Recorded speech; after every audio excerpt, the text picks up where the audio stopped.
Hello everyone, welcome you all on focus on study. जैसा कि आप सभी को पता है कि आज की जो हमारी क्लास रहेगी वो 10th क्लास के लिए रहेगी। 5 मई को हमारा जो है 5 मई को एग्ज़ाम है सेकंड टर्म का मैथ्स का। तो उसी के रिगार्डिंग आज हम जो 7 चैप्टर्स हमारे आने हैं टर्म 2 के अंदर उन सभी की एक रिवीजन क्लास लेंगे, जिसके अंदर हम थ्योरी पोर्शन को और उसके अंदर जो भी इंपॉर्टेंट फार्मूलाज और जो भी इंपॉर्टेंट कॉन्सेप्ट है उन सबको डिस्कस करेंगे। ठीक है, हमारे जो 7 चैप्टर्स कौन कौन से आने हैं? Quadric equations, arithmetic progression, application of trigonometry, circles, construction, surface area and volumes and statics. इनमें से हम एक एक चैप्टर को स्टार्ट करेंगे और उसके अंदर क्या क्या कॉन्सेप्ट्स हैं और वो सब चीज़ें डिस्कस करेंगे। ठीक है, क्या क्या फॉर्मूला है और क्या क्या कॉन्सेप्ट्स है। ठीक है, अब हमने फर्स्ट अपना चैप्टर लिया है quadratic equation.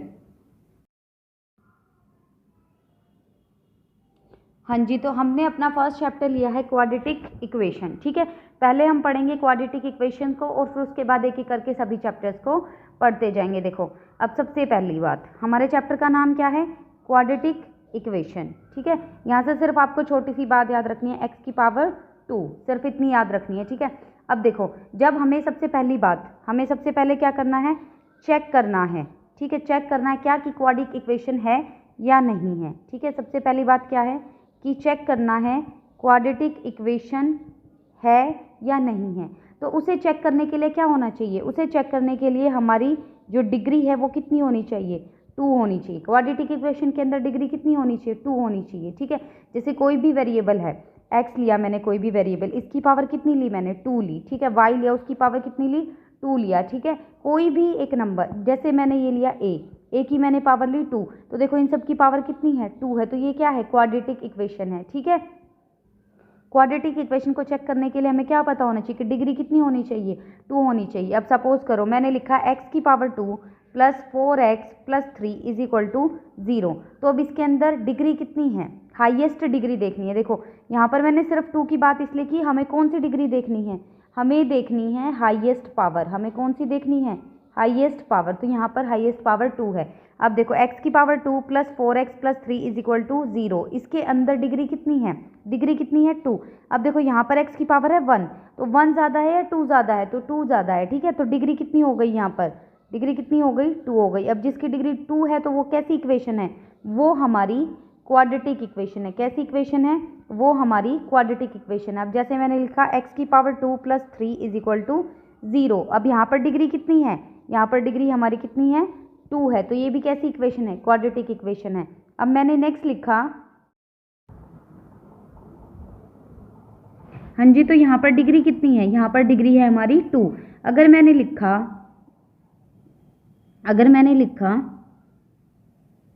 y raise to power 3 minus 2y square is equal to 0। अब देखो, यहाँ पर हाईएस्ट डिग्री कितनी है? हाईएस्ट डिग्री देखनी है। अब यहाँ पर तुम लोग देखो कि डिग्री तो यहाँ पर भी 2 है, लेकिन ये कंसीडर नहीं करना। यहाँ पर हमें 2 को नहीं देखना, हमें देखना है यहाँ पर 3 है। तो हमें कैसी डिग्री देखनी है?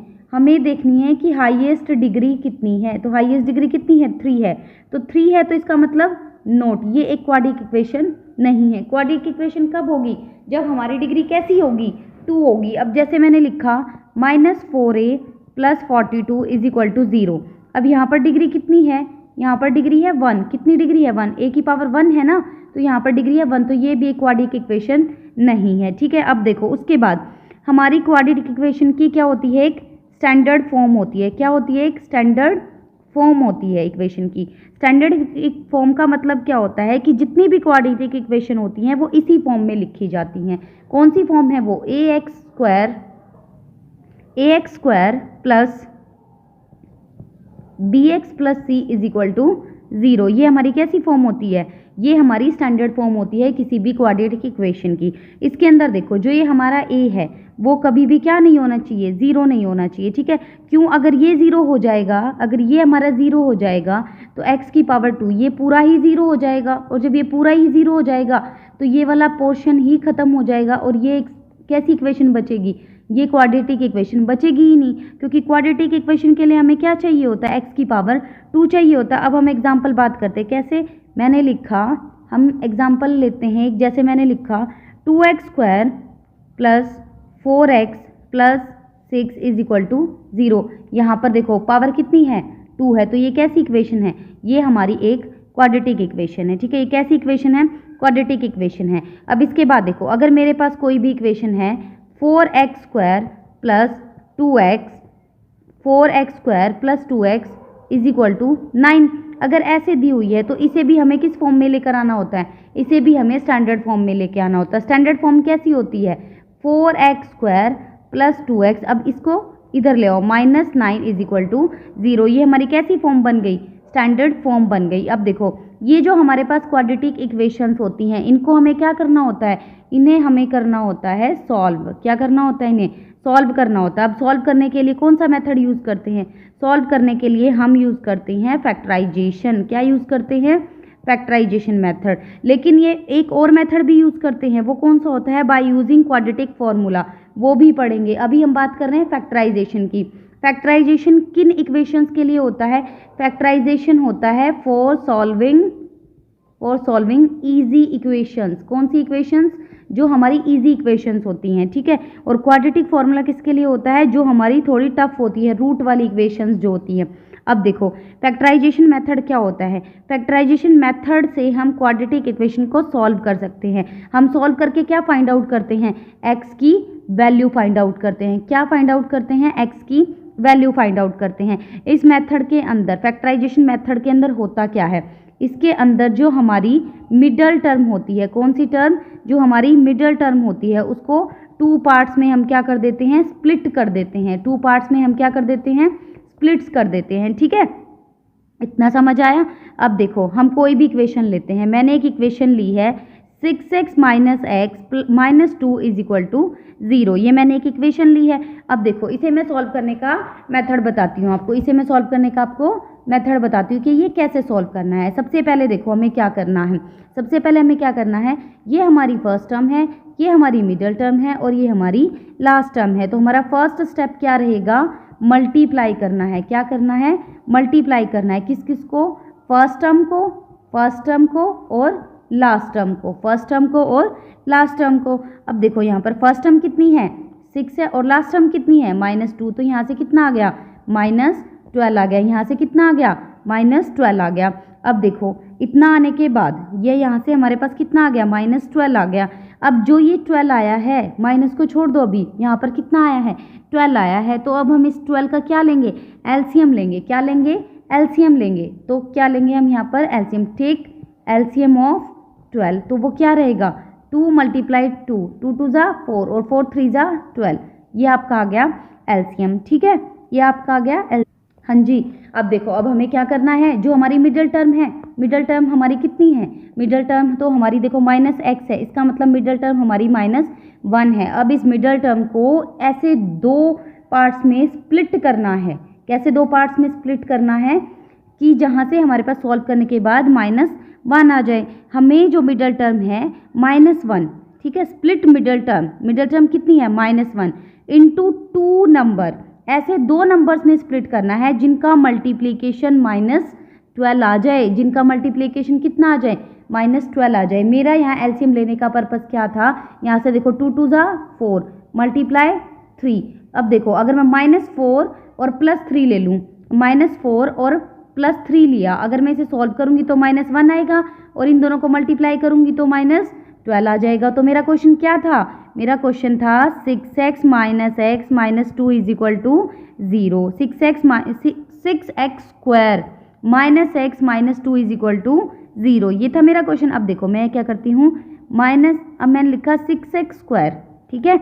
अब देखो +3x minus 4x minus 2 is equal to 0। अब देखो एक चीज़ मैं आपको बताती हूँ, कुछ बच्चे कहेंगे हमने -4 आगे क्यों नहीं लिया, हम जो बड़ा होता है -4 बड़ा है या +3, तो हमारा बड़ा क्या है +3, तो हम +3 को आगे लेंगे, ठीक है। अब दूसरी बात सबको ये पता चल गया ये कहाँ से आया, ये हमने अपनी मिडिल टर्म को स्प्लिट किया है। मिडिल टर्म कितनी है -1, और ऐसे 2 नंबर्स लेने हैं जिनको मैं मल्टीप्लाई करूँ तो कितना आ जाए -12, और जिनको मैं सॉल्व करूँ तो कितना है -1। अब देखो अभी हमारे पास कितने टर्म हो गए, अभी हमारे पास 4 हो गए, कितने हो गए 4 हो गए ना, 4 हो गया। अब देखो फर्स्ट 2 एक साथ ले लो, नेक्स्ट 2 एक साथ ले लो, फर्स्ट 2 एक साथ लो और नेक्स्ट 2 एक साथ लो। इन दोनों में क्या ऐसी चीज़ है जो दोनों में कॉमन है, वो क्या है 3x है। अब मैंने 3x को यहाँ से बाहर ले लिया, यहाँ से 3x को बाहर ले लिया, तो अब इसको डिवाइड करो।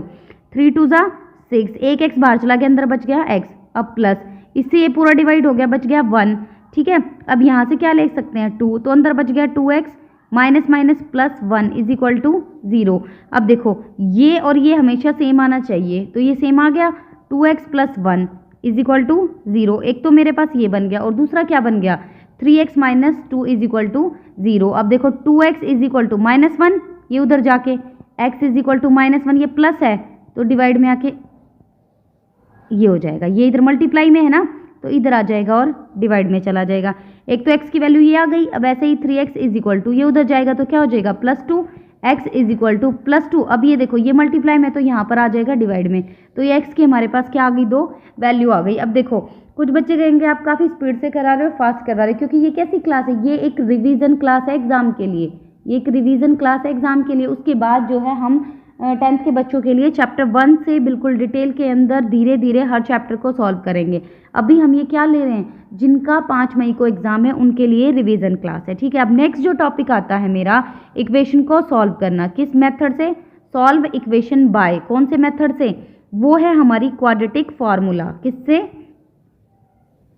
Quadratic formula. किस मेथड से लेना है ये हमें करना है क्वाड्रेटिक फार्मूला से। अब हम बात करते हैं क्वाड्रेटिक, हाँ जी, अब क्वाड्रेटिक फार्मूला कौन सा होता है, सबसे पहले हमें ये क्वाड्रेटिक फार्मूले से हम क्वाड्रेटिक इक्वेशन को बिल्कुल इजीली सॉल्व कर सकते हैं, लेकिन हमें सबसे पहले क्या पता होना चाहिए, हमारा फार्मूला पता होना चाहिए। हमारा फार्मूला क्या होता है, x की वैल्यू निकालनी होती है ना हमें, x is equal to -b plus minus under root b² minus 4ac divide by 2a, ये हमारा फार्मूला होता है। ठीक है, ये हमारा फार्मूला होता है। अब देखो सबसे पहली बात, हमारे पास जो इक्वेशन है ये वाली b² माइनस 4ac, इसको हम क्या बोलते हैं, इसको हम बोलते हैं d। इसको क्या बोलते हैं, d। हमें सबसे पहले d ही चेक करना होता है, हमें सबसे पहले d ही चेक करना होता है, इस वैल्यू को निकालना होता है।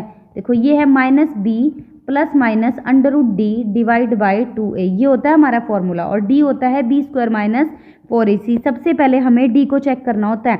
अब जो d है, d greater than equal to 0 आ जाए, या फिर d हमारा d लेस देन 0 आ जाए, दो कंडीशन होती हैं। अब देखो जब हमारा d क्या आ जाए, ग्रेटर देन या फिर इक्वल टू 0, तो इसका मतलब क्या है कि जो x है इसकी वैल्यू एग्जिस्ट करती है, इसकी वैल्यू एग्जिस्ट करती है और वो वैल्यू हमें मिलेगी। ठीक है, रूट्स हमारे एग्जिस्ट करते हैं। और अगर हमारा लेस देन 0 आ जाए तो जो रियल रूट्स हैं वो एग्जिस्ट नहीं करते हैं, वो एग्जिस्ट नहीं करते। ठीक है, नॉट एग्जिस्ट, वो एग्जिस्ट नहीं करते हैं। ठीक है, अब एक इक्वेशन सॉल्व करते हैं, एक क्वेश्चन हम सॉल्व करके देखते हैं कि कैसे होता है। देखो मैंने एक क्वेश्चन सॉल्व किया, वो क्या है, अब मैंने एक क्वेश्चन लिख लिया, 3x² minus 5x plus 2 is equal to 0। ये हमारा स्टैंडर्ड फॉर्म है। ये a की वैल्यू है कितनी, 3, ये b की वैल्यू है कितनी, -5, c की वैल्यू कितनी है, 2। समझ आ गया इतना। अब देखो सबसे पहले हमें क्या निकालना है, d निकालने के लिए क्या फॉर्मूला होता है, d निकालने के लिए क्या फॉर्मूला होता है, d के लिए फॉर्मूला होता है b² माइनस 4ac, b² मतलब -5 का होल स्क्वायर माइनस 4। अब a की वैल्यू कितनी है 3 और c की वैल्यू कितनी है 2, तो यहाँ से कितना आ गया 25, 4 3 ज़ा 12, 12 2 ज़ा 24, तो यहाँ से मेरी वैल्यू कितनी आ गई 1, d की वैल्यू कितनी आ गई 1 आ गई। अब हमारा फॉर्मूला क्या है, फॉर्मूले के अनुसार चलते हैं, x is equal to -b plus minus under root d divide by 2a। अब देखो सॉल्व करो, -b माइनस तो पहले से ही है, और अब b की वैल्यू देखो कितनी थी b की वैल्यू -5 थी, तो माइनस माइनस, अब देखो यहाँ पर -5 आ गया। अब plus minus under root 1 divide by 2 multiply 3, अब देखो माइनस माइनस प्लस 5 आ गया। ठीक है, प्लस ना भी लगाओ तो कोई प्रॉब्लम नहीं है, प्लस माइनस 1 अंडर रूट के अंदर 3 2 जा 6 आ गया। ठीक है, अब देखो अब क्या आ जाएगा, अब देखो इसका मतलब क्या है, अंडर रूट को जब मैं सॉल्व करूंगी तो मेरे पास क्या आ जाएगा 5। अब एक बार +1 करो और एक बार -1 करो, तो यहाँ से 6 डिवाइड बाई 6, 4 डिवाइड बाई 6, यहाँ से तो 1 आ गया और यहाँ से 2/3 आ गया, यहाँ से 2/3 आ गया। समझ आ गया आपको? इस तरीके से हम अपना क्वेश्चन निकाल सकते हैं। अब एक और क्वेश्चन देखते हैं जिसके अंदर हमें क्या निकालना होगा, क्वाड्रेटिक इक्वेशंस के रूट्स निकालने हैं। जैसे देखो x की power 2 plus 4x plus 5 is equal to 0। A की वैल्यू कितनी है 1, बी की वैल्यू कितनी है 4, सी की वैल्यू कितनी है 5। अब सबसे पहले क्या निकालेंगे, डी निकालेंगे। डी के लिए क्या फॉर्मूला होता है, b square minus 4ac, b का स्क्वायर माइनस 4 इंटू 1 इंटू 5, 4 4 जा 16। ठीक है, अच्छा यहाँ से कितना आ गया -20। यहाँ से सॉल्व करके कितना आया, हमारे पास आ गया -4। कितना आ गया -4 आ गया। अब ये देखो -4 आ गया, डी की वैल्यू कितनी आ गई, डी की वैल्यू -4 आ गई। तो डी की वैल्यू तो क्या आ गई, लेस देन 0 आ गई। इसका मतलब क्या हो गया कि x की वैल्यू एग्जिस्ट ही नहीं करती, रियल रूट्स एग्जिस्ट ही नहीं करते। ठीक है, नॉट एग्जिस्ट। इतना समझ आ गया? हाँ जी, उसके बाद हमारा नेक्स्ट टॉपिक आता है। नेक्स्ट टॉपिक क्या है, नेचर ऑफ रूट्स। ये अभी तक हम क्या निकाल रहे थे, रूट्स निकाल रहे थे। अब हमारा नेक्स्ट टॉपिक क्या है, nature of roots. Nature of roots, तो जो हम क्वाड्रेटिक इक्वेशन सॉल्व करते हैं, सॉल्व करने के बाद जो x की वैल्यू आती है, हमारे पास क्या आती है, x की वैल्यू आती है। जो x की वैल्यू आती है उसे ही हम रूट्स कहते हैं। जो x की वैल्यू हमें मिलती है वही हमारे क्या होते हैं, रूट्स होते हैं। अब हमें उन रूट्स का नेचर चेक करना होता है। अब देखो रूट्स के कितने नेचर हो सकते हैं, रूट्स के हमारे 3 टाइप से नेचर हो सकते हैं। वो कौन कौन से नेचर हो सकते हैं, देखो सबसे पहली बात, अगर x जो है हमारा, उसकी 2 अलग अलग वैल्यू आ जाती हैं, 2 अलग अलग वैल्यू मिलती है हमें, 2 अलग अलग वैल्यू मिल जाती हैं x की, तो हमारे पास क्या आ जाता है, 2 डिस्टिंक्ट रियल रूट्स। ठीक है, अगर हमारे पास x की 2 वैल्यू मिलती हैं, 2 वैल्यू मिलती हैं, यहाँ पर वैल्यू कैसी थी, यहाँ पर वैल्यू अलग अलग थी, यहाँ पर वैल्यू कैसी थी, अलग अलग थी, लेकिन यहाँ पर वैल्यू कैसी हैं, सेम है, दोनों सेम हैं। तो वो दोनों कैसे हैं, 2 इक्वल रियल रूट्स। वो कैसे हैं, 2 इक्वल रियल रूट्स। अब हमारे पास x की कोई भी वैल्यू नहीं मिलती, x की हमें कोई वैल्यू ही नहीं मिलती, तो हम इसे बोलते हैं नो रियल रूट्स। समझ आ गया? x की जो हमें वैल्यूज मिलती हैं उसी को हम क्या कहते हैं, हम उसे कहते हैं रूट्स। और उन रूट्स की 3 टाइप से नेचर हो सकता है। क्या, या तो हमें वैल्यू मिले ही ना, या जो वैल्यू मिली है वो दोनों सेम हो, या फिर वो वैल्यू अलग अलग हो। तो सिंपल सी बात है, जब हमें x की कोई वैल्यू ही नहीं मिली तो नो रियल रूट्स, तो कोई रियल रूट्स है ही नहीं। और जब वो वैल्यू दोनों सेम है तो 2 इक्वल रियल रूट्स, और जब वो दोनों वैल्यू अलग अलग हैं तो क्या आ जाएगा, 2 डिस्टिंक्ट रियल रूट। ठीक है, अब देखो उसके बाद हमारे पास एक चीज़ और डिपेंड करती है। अब देखो, अब मैंने बात की नेचर ऑफ रूट्स की, मैंने क्या बात की, नेचर ऑफ रूट्स। ठीक है, अब देखो नेचर ऑफ रूट्स। अब सबसे पहले हम क्या निकालते हैं, डी निकालते हैं। वो क्या हो सकता है, या तो डी क्या हो जाए, इक्वल टू 0 हो जाए, या फिर डी क्या हो जाए, ग्रेटर देन 0 हो जाए, या फिर डी क्या हो जाए, लेस देन 0 हो जाए। ठीक है, या तो डी इक्वल टू 0 हो जाए, या डी ग्रेटर देन 0 हो जाए, या फिर डी लेस देन 0 हो जाए। अब देखो जब डी 0 के इक्वल है तो हमारे पास क्या मतलब होता है इस चीज़ का, जब 0 के इक्वल आ गया तो 2 इक्वल रियल रूट्स मिले हैं हमें। तो हमें क्या मिले हैं, 2 इक्वल रियल रूट्स मिले हैं। ठीक है, जैसे क्या कि एक 3 है और दूसरा भी 3 है। अगर डी की वैल्यू लेस देन 0 है, 0 से छोटी है, तो no real roots, no real roots, हमें x की वैल्यू मिली ही नहीं है। और जब x जो d है हमारा वो ग्रेटर देन 0 है, जो d है हमारा वो 0 से ज़्यादा आ जाता है, तो हमारे पास क्या मिल गए, 2 डिस्टिंक्ट रियल रूट। ठीक है, जैसे मुझे x एक मिल गया 1 और एक x मिल गया 2/3, ऐसे कुछ भी मिल सकते हैं, और यहाँ पर x की वैल्यू कोई हमें मिली ही नहीं है। ठीक है, अब देखो हम एक क्वेश्चन लेते हैं, हमें क्या पता करना है, मैंने बोला कि एक इक्वेशन है 2x square minus 4x plus 3 is equal to 0। इसके अंदर क्या निकालना है, फाइंड नेचर ऑफ रूट्स। हमें क्या निकालना है, find nature of roots, roots का नेचर निकालना है। अब सबसे पहले क्या निकालते हैं, डी निकालते हैं। डी निकालने के लिए क्या फॉर्मूला होता है, b square minus 4ac। B क्या है, -4 का स्क्वायर किया -4 इंटू ए की वैल्यू कितनी है 2, सी की वैल्यू कितनी है 3, यहाँ से आ गया 16 -4 2 जा 8, 8 3 जा 24।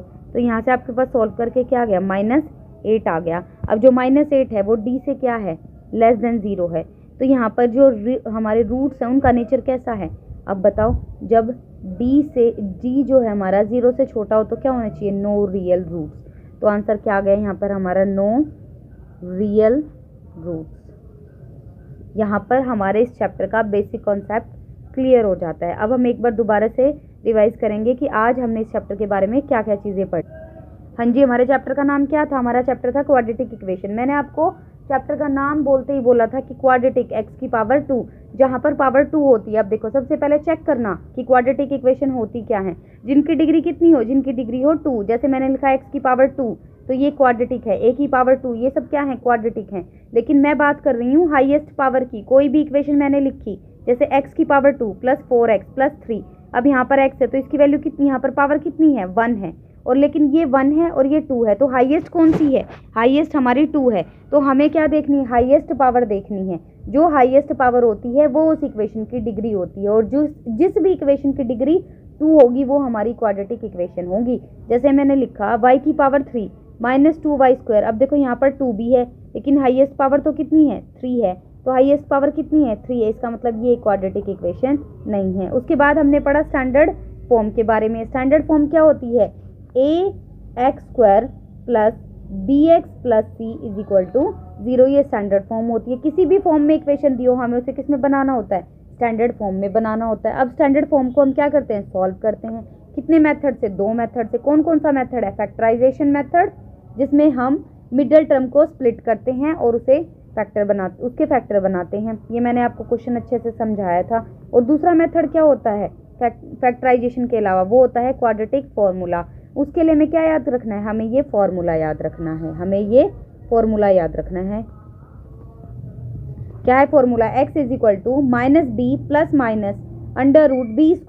- 4ac / 2a, और ये 4ac को हम क्या बोल देते हैं, d बोल देते हैं। d हमें निकालना होता है, ठीक है, d हमें निकालना होता है।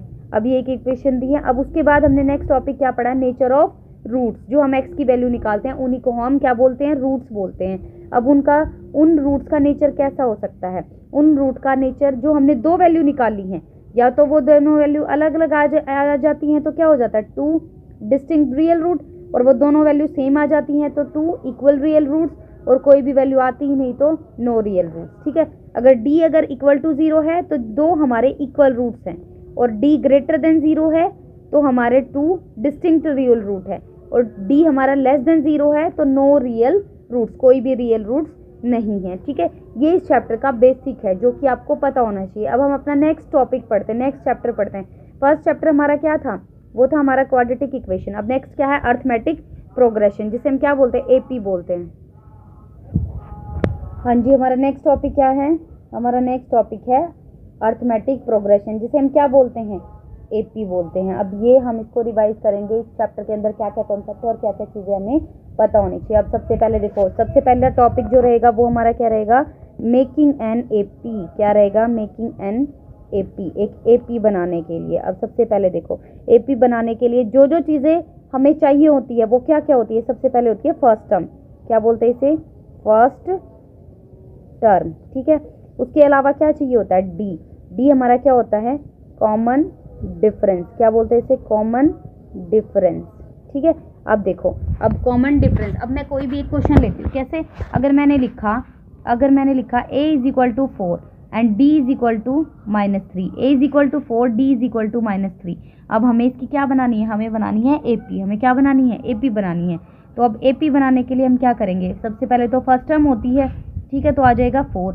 अब नेक्स्ट टर्म क्या होती है, a + d होती है, क्या होती है, a + d होती है।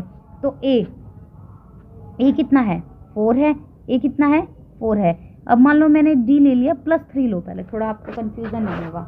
ठीक है, अब a मैंने लिया 4 और d लिया 3, तो 4 + 3 कितना आ जाएगा, 7 आ जाएगा। अब नेक्स्ट टर्म लो, नेक्स्ट टर्म में फिर क्या होता है, जो ये वाली टर्म है इसी के अंदर फिर से कॉमन डिफरेंस ऐड कर दो, तो 7 + 3 कितना हो जाएगा, 10। नेक्स्ट टर्म निकालनी है तो इसी के अंदर फिर से कॉमन डिफरेंस ऐड कर दो, तो कितना आ जाएगा, 13। तो इस टाइप से हम कोई भी एपी बना सकते हैं। अब देखो दोबारा मैंने एक क्वेश्चन लिया, a इज इक्वल टू 4 और d इज इक्वल टू, मैंने अब की बार क्या ले लिया, -3 ले लिया। तो वही सेम क्या रहेगा, सबसे पहले एपी बनाने के लिए यहाँ पर आ जाएगा a कितना है 4।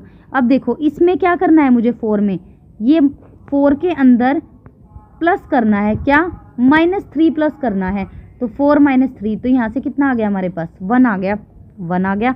अब 1 में से दोबारा से -3 करो तो कितना आ जाएगा, 1 - 3, तो कितना बचेगा -2। अब -2 में से फिर से -3 करो तो कितना आएगा, -5 आएगा। समझ आ गया। इस टाइप से हम एक एपी बना सकते हैं। अब उसके बाद नेक्स्ट जो टॉपिक, अब एक चीज़ और, जैसे मैंने लिखा a is equal to 7, d is equal to 5। अब यहाँ से एपी बनाओ तो बिल्कुल 7, बिल्कुल सिंपल है। कैसे, सबसे पहले तो 7, अब 7 + 5 12, 12 + 5 17, 17 + 5 22। इस टाइप से हम एपी बना सकते हैं ना, इस टाइप से एपी बिल्कुल इजी है ये तो यहाँ से एपी बनाना।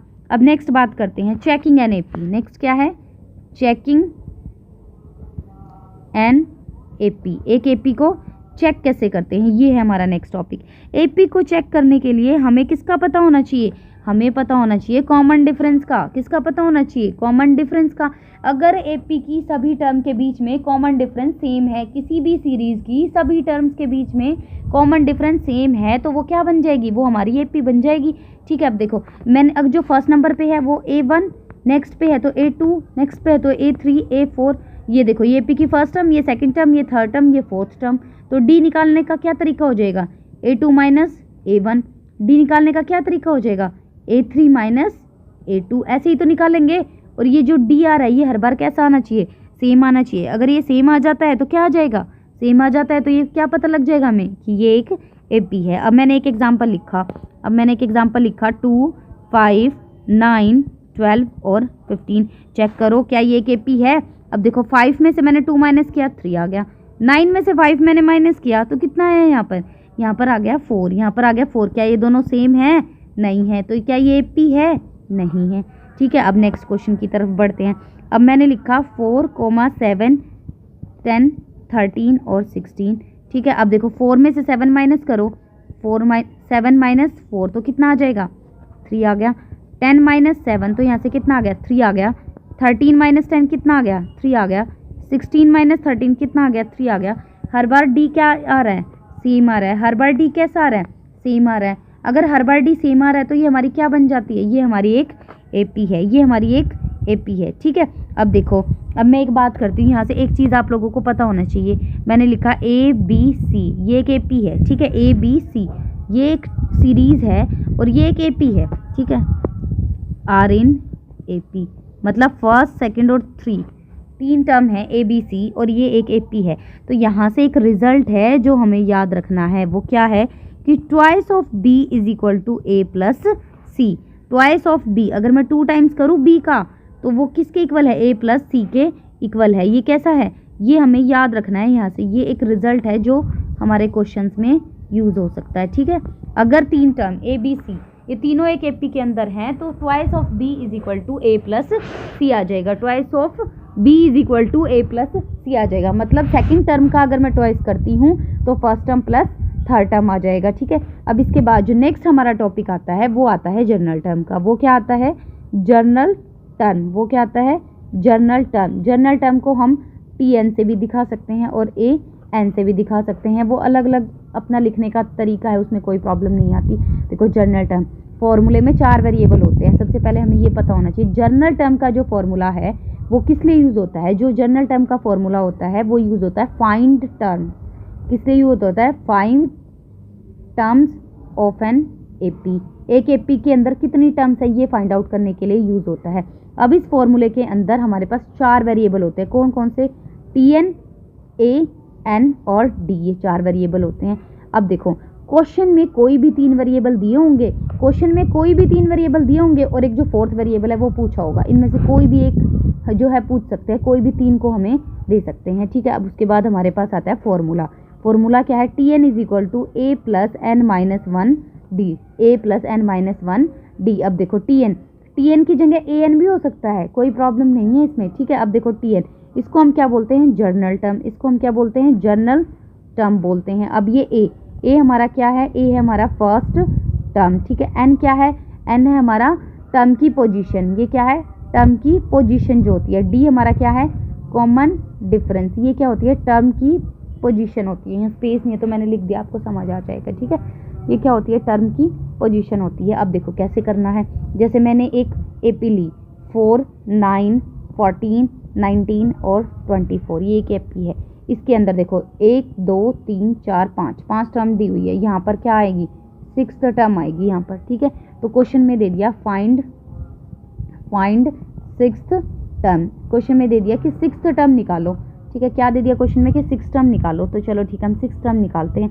कैसे निकालेंगे 6th term, Tn is equal to a plus n minus 1 d, ठीक है। a की वैल्यू कितनी है हमारे पास, 4 है, प्लस n की वैल्यू कितनी है, यही तो हमें निकालना है, कौन सा है n, 6, तो 6 माइनस 1। और अब d निकालना तो बिल्कुल ईजी है, कैसे, 9 माइनस 4 कितना आ गया, 5 आ गया।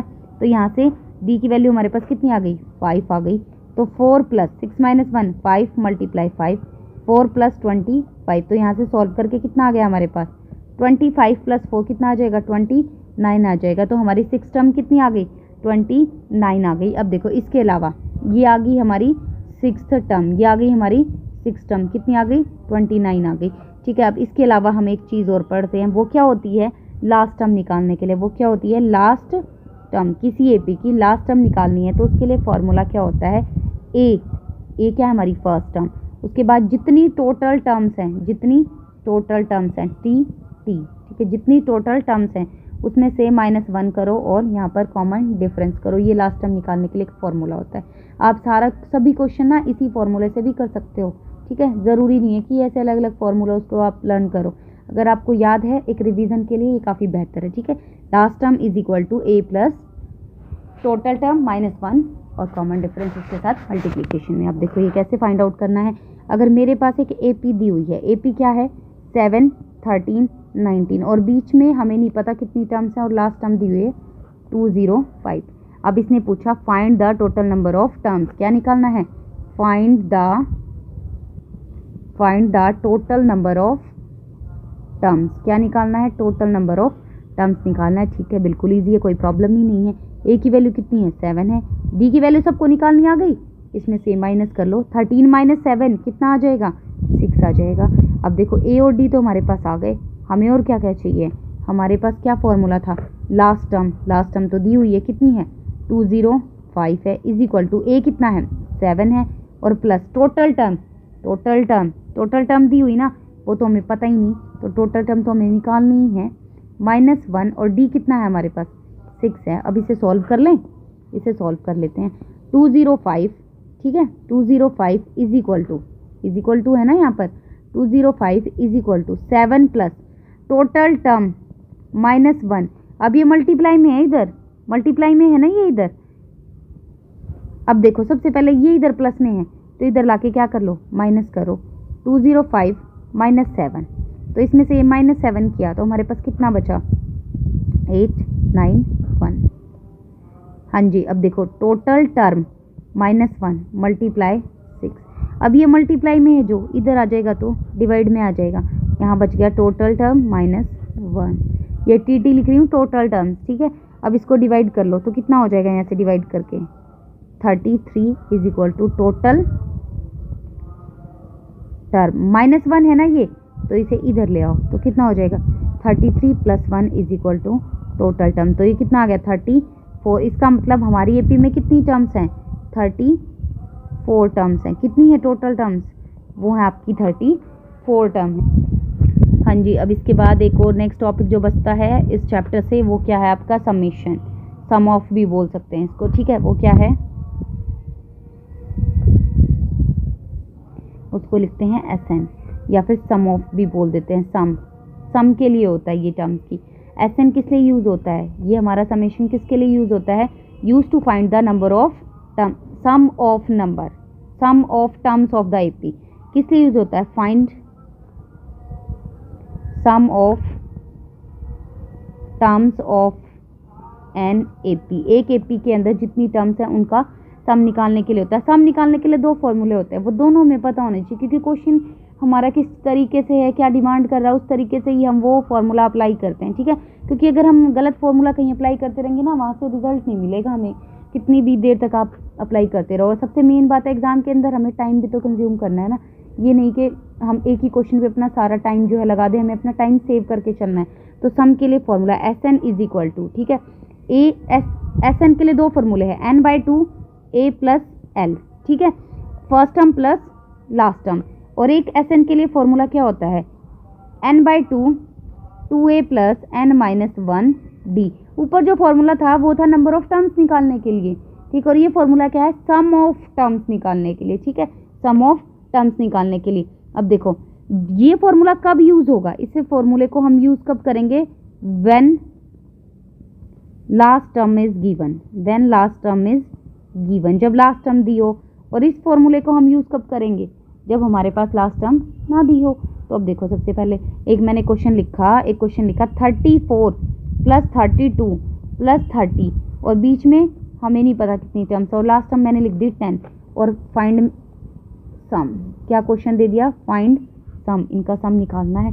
अब देखो हमने अभी तो डिस्कस किया है फॉर्मूले में, पीछे हमें पता है ए कितना है, ए हमारे पास कितना है, 34 है, ठीक है भाई 34 है, सिंपल सी बात है, ए हमारे पास 34 है ना, हाँ जी 34 है। अब सबसे पहले ना एक काम करते हैं, फॉर्मूला लिखते हैं पहले, ठीक है। वो फॉर्मूला क्या है, SN is equal to n/2 2A plus n-1 D। हमें क्या क्या चाहिए, पहले हमें निकालना क्या है, एक्चुअल में क्वेश्चन के अंदर सम निकालना है। थोड़ा सा यहाँ पर दिमाग लगाना है, इसलिए मैं आपको स्लो बता रही हूँ, बिल्कुल आराम से। देखो हमें निकालना है सम, तो हमें क्या क्या चीज़ें चाहिए, ए चाहिए हमारे पास है, डी हमारे पास है, ठीक है, लेकिन हमारे पास तो एन तो नहीं है, तो हम ये चीज़ कैसे निकाल पाएंगे। तो सबसे पहले हमें क्या फाइंड आउट करना है, फाइंड एन, और एन निकालने के लिए कौन सा फॉर्मूला है, अब हमें सबसे पहले क्या निकालना है, हमें एन निकालना है। अब देखो टी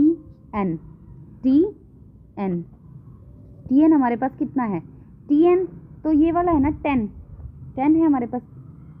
अच्छा ए की वैल्यू कितनी है 34, n-1, और डी कितना है -2 है। अब देखो ये 10 ये इधर ले आओ, -34 n-1 मल्टीप्लाई -2। अब इसे सॉल्व करेंगे तो यहाँ से आ गया हमारे पास कितना बच गया, हमारे पास यहाँ से बच गया 24 बच गया, is equal to n-1 multiply -2। अब ये मल्टीप्लाई में इधर आके डिवाइड में आ जाएगा, तो यहाँ से हमारे पास 12 आ गया, तो 12 इज इक्वल टू n-1। अब ये -1 इधर आ जाओ, प्लस हो जाएगा, n की वैल्यू कितनी आ गई 13 आ गई। अब n की वैल्यू हमारे पास कितनी आ गई 13 आ गई, ये 13 आ गई, a की वैल्यू 34 है और d की वैल्यू -2 है। अब हम SN निकाल सकते हैं, चलो मैं आपको निकाल के दिखा देती हूँ कैसे निकालना है, ठीक है। हमारे पास फॉर्मूला था SN is equal to n/2 2a plus n-1 d। SN की वैल्यू हमें निकालनी है, n कितना है 13/2। अब देखो a की वैल्यू कितनी थी 34, n-1, n कितना है यहाँ पर 13 है। अब d की वैल्यू कितनी है -2 है, ठीक है। अब देखो 13/2, अब ये मल्टीप्लाई में है ना। अब सबसे पहले ब्रैकेट को सॉल्व करो, यहाँ से तो आ गया आपके पास 12 आ गया, 13 - 1 कितना आ जाएगा 12 आ जाएगा। अब यहाँ ब्रैकेट में कितना है -2 है। अब इसे सॉल्व कर लो, इसे सॉल्व करेंगे, हाँ जी बस अब इसे सॉल्व कर लो, हमारे पास यहाँ से हमारा आंसर आ जाएगा। बस आपको क्या पता होना चाहिए, तरीका पता होना चाहिए, बाकी आप सॉल्व कर सकते हैं। ये तो बेसिक कैलकुलेशन है, प्लस माइनस ये सब कर सकते हैं, ठीक है। अब देखो ये हमारा चैप्टर यहाँ पर कंप्लीट हो जाता है, उसके हाँ जी अब यहाँ से हमारा चैप्टर जो है कंप्लीट हो जाता है। हम कौन सा चैप्टर पढ़ रहे थे, हम पढ़ रहे थे अर्थमेटिक प्रोग्रेशन। एक बार मैं दोबारा रिवाइज करवा देती हूँ कि इस चैप्टर के अंदर क्या क्या है। अर्थमेटिक प्रोग्रेशन, सबसे पहले एपी बनाने के लिए हमें क्या क्या चाहिए, हमें चाहिए फर्स्ट टर्म, हमें क्या क्या चाहिए कि एपी बनाने के लिए फर्स्ट टर्म और कॉमन डिफरेंस। फर्स्ट टर्म जैसे एपी में सबसे फर्स्ट होती है, कॉमन डिफरेंस मैंने आपको बता दिया क्या होता है। जैसे ये फर्स्ट टर्म है, second term, third term, fourth term. निकालने का फॉर्मूला सेकंड में से फर्स्ट माइनस करो, थर्ड में से सेकंड माइनस करो, फोर्थ में से थर्ड माइनस करो। जो भी डिफरेंस आए वो हमेशा सेम होना चाहिए। अगर वो सेम नहीं आता तो वो एपी नहीं है, और अगर सेम आ जाता है तो एपी है। एपी के अंदर दो ही चीज़ें इंपॉर्टेंट होती हैं मेन, क्या क्या, एक तो नंबर ऑफ टर्म्स निकालना, ठीक है, कि कितनी नंबर ऑफ टर्म्स हैं, और दूसरा उन टर्म्स का सम निकालना। तो ये दोनों फॉर्मूले आपको अच्छे से पता होने चाहिए। नंबर ऑफ टर्म्स के लिए क्या फॉर्मूला है, T N is equal to A plus n-1 D. और सम के लिए क्या है, सम के लिए दो फॉर्मूले हैं, कौन कौन से, एक तो जब हमारे पास क्या दिया हो, जब हमारे पास लास्ट टर्म दी हो तो क्या है n/2 a प्लस एल, और एक जब हमारे पास लास्ट टर्म ना दी हो S N is equal to n/2 2a plus n-1 D. अब हम अपना नेक्स्ट चैप्टर करते हैं। हाँ जी, अब हमारा थर्ड चैप्टर है एप्लीकेशन ऑफ ट्रिग्नोमेट्री। ट्रिग्नोमेट्री हमने फर्स्ट टर्म में पढ़ लिया, अब हमें उसकी क्या पढ़नी है, एप्लीकेशंस पढ़नी है। ये काफ़ी इंपॉर्टेंट चैप्टर है, यहाँ से 2-3 क्वेश्चंस कंफर्म आपके एग्जाम में देखने को मिल सकते हैं। ठीक है, अब देखो एप्लीकेशन ऑफ ट्रिग्नोमेट्री के अंदर हमें क्या करना है, ट्रिग्नोमेट्री का यूज़ करके हाइट और डिस्टेंस निकालना है। अगर आप फर्स्ट टर्म में ट्रिग्नोमेट्री पढ़ चुके हैं तो बहुत सारी बेसिक चीज़ें तो आपको वैसे ही क्लियर होंगी। अब यहाँ पर है एप्लीकेशन ऑफ ट्रिग्नोमेट्री। हम ट्रिग्नोमेट्री का यूज़ करके क्या क्या निकालेंगे, यहाँ पर इस चैप्टर के अंदर मेनली हम क्या निकालेंगे, एक तो हाइट निकालेंगे ट्रिग्नोमेट्री का यूज़ करके, और एक क्या निकालेंगे, डिस्टेंस निकालेंगे।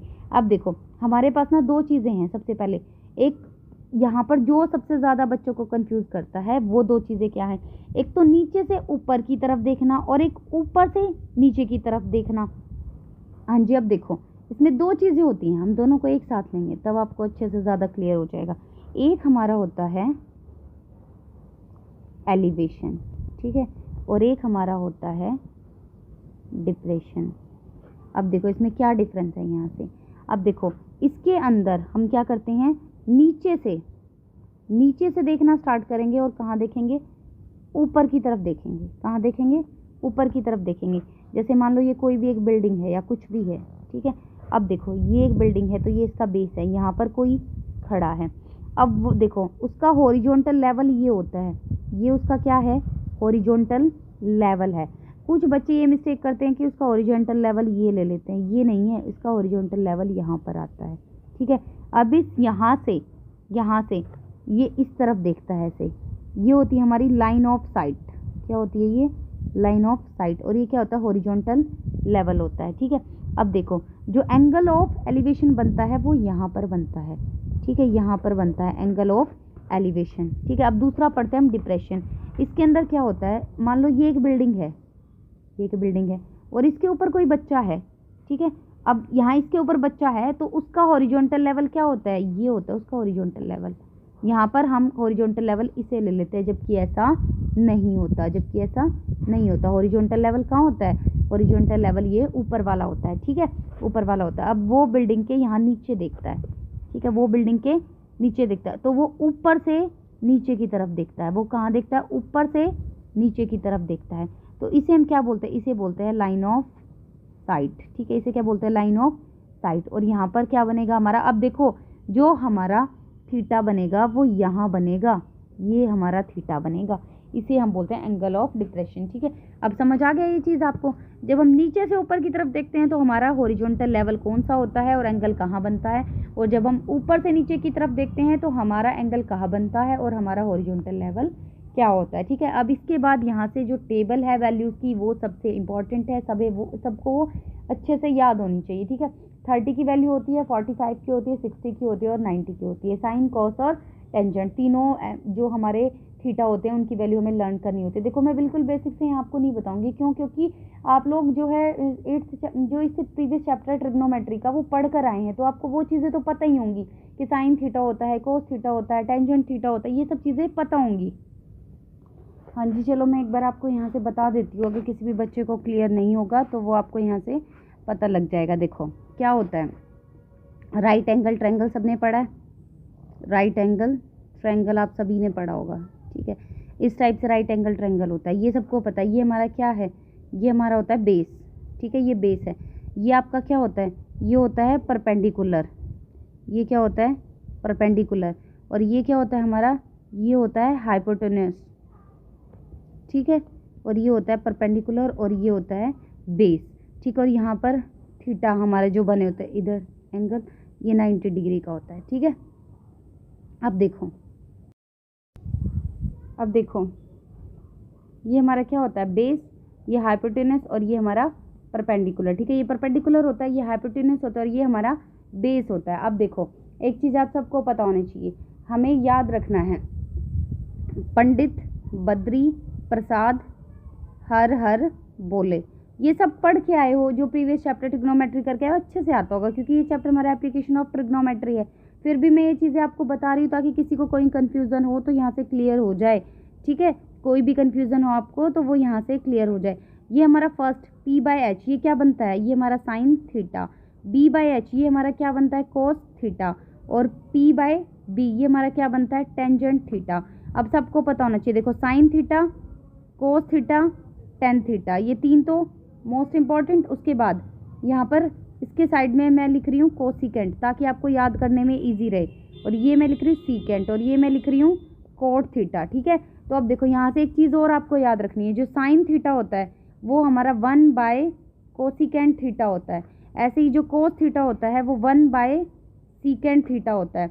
ऐसे ही जो टेंजेंट थीटा होता है वो 1 कोट थीटा होता है। ये सब चीज़ें आपको पता होगी, है ना। कोसिकेंट हमारा 1 साइन, फिर ऐसे ही सीकेंट 1 कोस। और एक चीज़ और याद रखनी है, जो टेंजेंट थीटा होता है इसका सबसे ज़्यादा यूज़ होता है, sine theta by cos theta, ठीक है। और कोट कोस बाय साइन ऐसे होता है। ये सब चीज़ें आप पढ़ चुके हो बिल्कुल अच्छे से, बहुत बार बहुत क्वेश्चंस में कर चुके हो, ठीक है। अब एक चीज़ और देखो, जो ये मैंने ट्राइंगल लिया था इसके अंदर तीनों एंगल का सम कितना होता है, 180 होता है। 180 या फिर हम उसे पाई भी लिख सकते हैं, आपको इतना डिटेल पढ़ने की ज़रूरत नहीं है। और ये आपका यहाँ पर 90 डिग्री का एंगल होता है, ठीक है। यहाँ पर आपका 90 डिग्री का एंगल होता है। अब उसके बाद आगे देखो, अब इसके बाद एक टेबल जो है आपको लर्न करनी है। वो टेबल आपकी बहुत ही ज़्यादा इंपॉर्टेंट है। वो कैसे, वो वैल्यूज़ होती हैं, किन की वैल्यूज़ होती हैं, ट्रिग्नोमेट्री फंक्शंस की। तो वो वैल्यूज़ आपको याद करनी है उस टेबल के अंदर। देखो यहाँ पर मैं लिख रही हूँ थीटा, तो कौन कौन सा लिखा मैंने, साइन थीटा, कोस थीटा और टेन थीटा। किस किस पे याद रखनी है, सबसे पहली बात तो ज़ीरो पर, चाहो तो कर लो लेकिन पता होनी चाहिए एटलीस्ट। नेक्स्ट आपका 30 डिग्री, नेक्स्ट आपका 45 डिग्री, नेक्स्ट आपका 60 डिग्री और 90। ये बहुत क्वेश्चंस में एप्लीकेशंस ऑफ ट्रिग्नोमेट्री जब हम करते हैं तो उसके अंदर बहुत सारे क्वेश्चंस के अंदर बार बार आता है, ठीक है। अब सबसे पहले देखो, हमें ये वैल्यूज़ लर्न होनी चाहिए अच्छे से। वैसे इसकी ट्रिक भी होती है लेकिन अभी आपके पास इतना टाइम नहीं है कि आप ट्रिक्स वगैरह करें। जब हम नेक्स्ट दोबारा से हर एक चैप्टर को स्टार्टिंग से करेंगे बिल्कुल, तो तब मैं आपको ट्रिक ज़रूर बताऊँगी।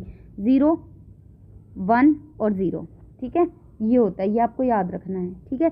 0, 1 और 0। यहाँ पर वैल्यू होती है 1/2, √3/2, 1/√3, 1/√2, 1/√2, 1 √3/2, 1/2 और √3। अब देखो बहुत बार ये पूछी जाती है, यहाँ पर 1 वैल्यू, यहाँ 0 और ये नॉट डिफाइंड, ये डिफाइन नहीं है अभी, ठीक है। तो ये आपको, वैसे कुछ लोग कहते हैं कि 30, 45 और 60 की कर लो, लेकिन नहीं ये तो चलो आप छोड़ भी दो, लेकिन 90 की ज़रूर पढ़ लो कि साइन 90 1 होता है और कोस 90 0 होता है। बहुत बार ऐसा होता है कि ये क्वेश्चन आ जाते हैं एप्लीकेशंस वाले में, ठीक है। और टेंजेंट सबसे ज़्यादा, सबसे मोस्ट इम्पॉर्टेंट, बच्चों को ये तो पता रह जाता है कि √3 है और 1/√3 है, लेकिन ये भूल जाते हैं कि टेंजेंट 60 पे √3 है, ठीक है। और टेंजेंट 30 पे 1/√3 है। और अगर अपोजिट करना है इसका, ठीक है, अपोजिट भी हो जाएगा ना, इनका उल्टा कर देंगे तो वो चीज़ें, ठीक है। अभी इसकी वैसे मोस्टली बच्चों ने इसकी ट्रिक से भी याद किया कर रखा होगा, तो आप उसी को अपना कैरी कर लें, क्योंकि अभी जो है नया नया मेथड्स आप याद नहीं कर सकते, क्योंकि अब आपके पास सिर्फ आपके पास 2-3 डेज़ हैं, तो इतना ज़्यादा इसमें डीप में ना जाएं, ठीक है। चलो मैं एक एग्जांपल लेके आपको दिखाती हूँ कि किस टाइप से ये क्वेश्चंस आएंगे, क्योंकि अब यहाँ पर मैं आपको क्वेश्चन सॉल्व नहीं करके दिखा सकती, ठीक, क्योंकि ये एक रिवीजन क्लास है बेसिक कॉन्सेप्ट्स का। तो देखो मैंने बोला कि एक सर्कस का आर्टिस्ट जो है वो 20 मीटर लंबी रस्सी पर चढ़ता है। मैं चीज़ें जो बोल रही हूँ ना वो सिर्फ आप पढ़ते जाओ कि एक सर्कस का जो आर्टिस्ट है, किसकी बात कर रही हूँ मैं, सर्कस आर्टिस्ट की। वो सर्कस का आर्टिस्ट 20 मीटर लॉन्ग किस पर चढ़ता है, रोप पर चढ़ता है, ठीक है। अब उसके बाद देखो, which is tightly stretch and tied from the top of a vertical pole to the ground. इसका मतलब इसने कहा ग्राउंड में एक पोल है। आप अपना क्वेश्चन पढ़ते जाओ और उसके अकॉर्डिंग अपनी फिगर बनाते जाओ। जैसे ही आपकी फिगर बन जाएगी ना, तो वहाँ से आपका 90% क्वेश्चन जो है हो जाता है। देखो सबसे पहले इसने कहा एक पोल, तो मैंने एक पोल बना लिया।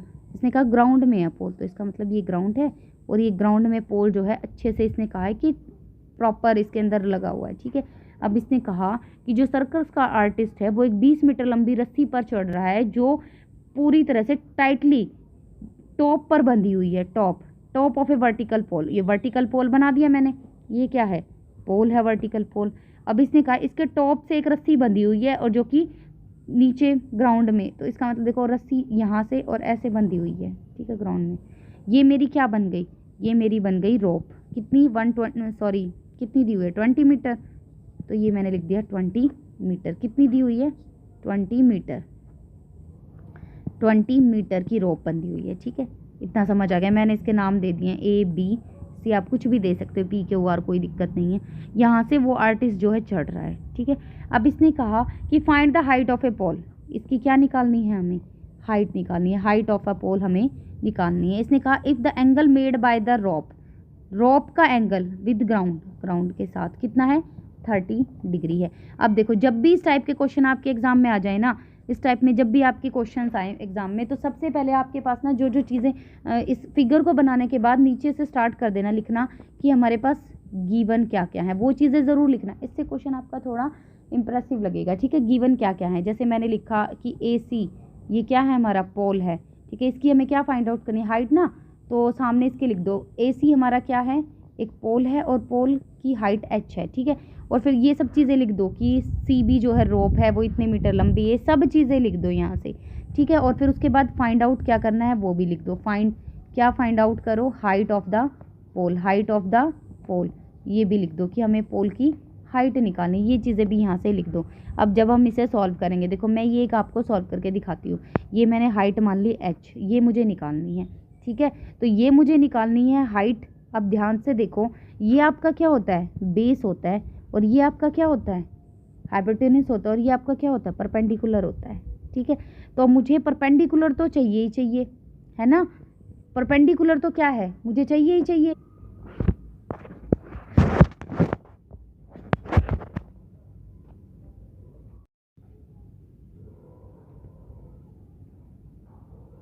हाँ जी, हमारा नेक्स्ट चैप्टर है सर्कल। देखो सर्कल से सभी अवेयर हैं, ये हमारा सर्कल होता है, सबको पता है। ये हमारा सेंटर होता है, सेंटर से आप किसी भी पॉइंट पे सर्कल को कहीं भी टच करो, ये सब क्या होती है, हमारी रेडियस होती है। ये क्या होती है, रेडियस को हम क्या लिखते हैं, R, ठीक है।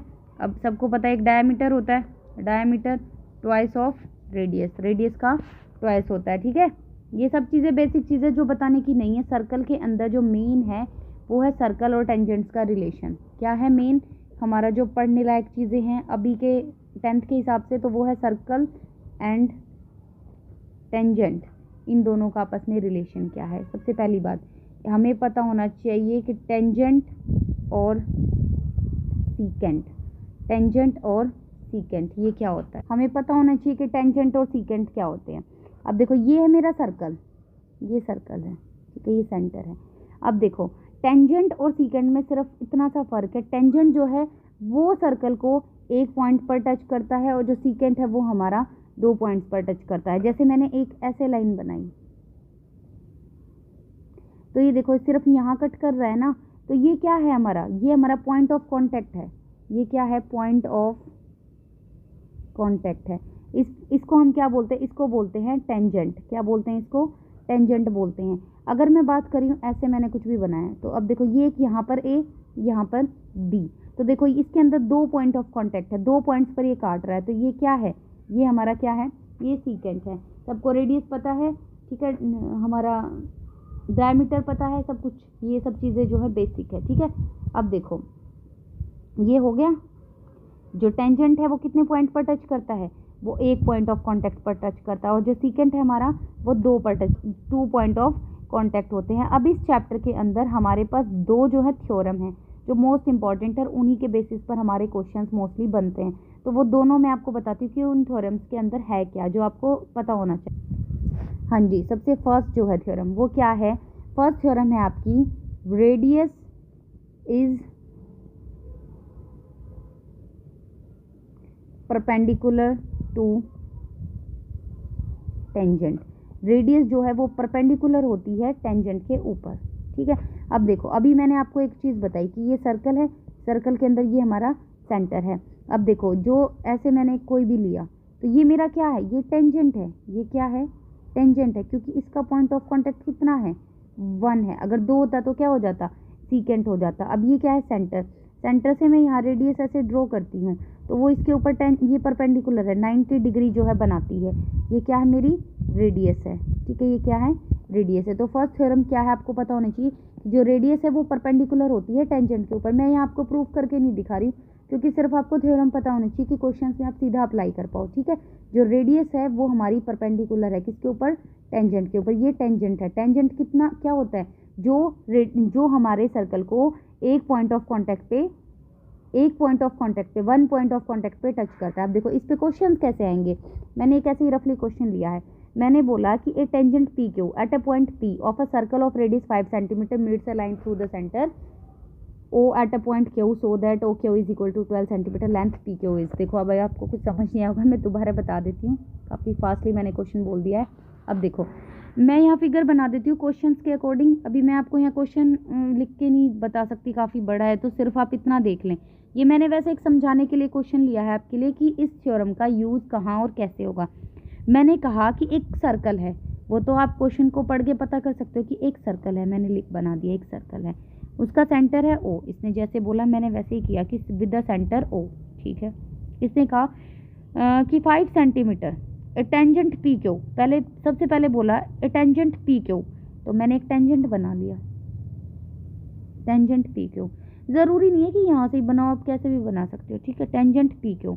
इसने कहा जो पी पॉइंट है ना, पी पॉइंट है वो पी पॉइंट, क्वेश्चन के अकॉर्डिंग चलेंगे, जो पी पॉइंट है उस पॉइंट पर सर्कल की 5 सेंटीमीटर रेडियस आकर मिलती है। तो ये 5 सेंटीमीटर की रेडियस है, इसका मतलब पी यहाँ पर है, हमारा पी क्यू है, तो मैंने ऐसे ले लिया पी क्यू है।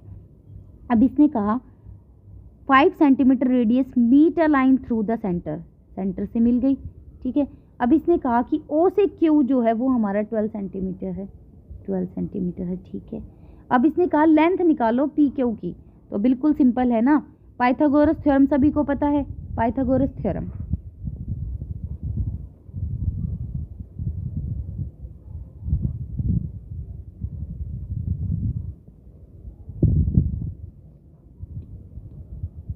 पाइथागोरस थ्योरम कब अप्लाई होती है, जब हमारा राइट एंगल ट्रायंगल होता है। कब अप्लाई होती है, जब हमारा राइट एंगल ट्रायंगल होता है, जहाँ पर एक 90 डिग्री का एंगल होता है, ठीक है। अब देखो यहाँ पर 90 डिग्री, अभी तो हमने पढ़ा रेडियस जो है परपेंडिकुलर होती है किसके ऊपर, टेंजेंट के ऊपर, तो हम सीधा सीधा यहाँ पे क्या अप्लाई कर देंगे, पाइथागोरस थ्योरम अप्लाई कर देंगे।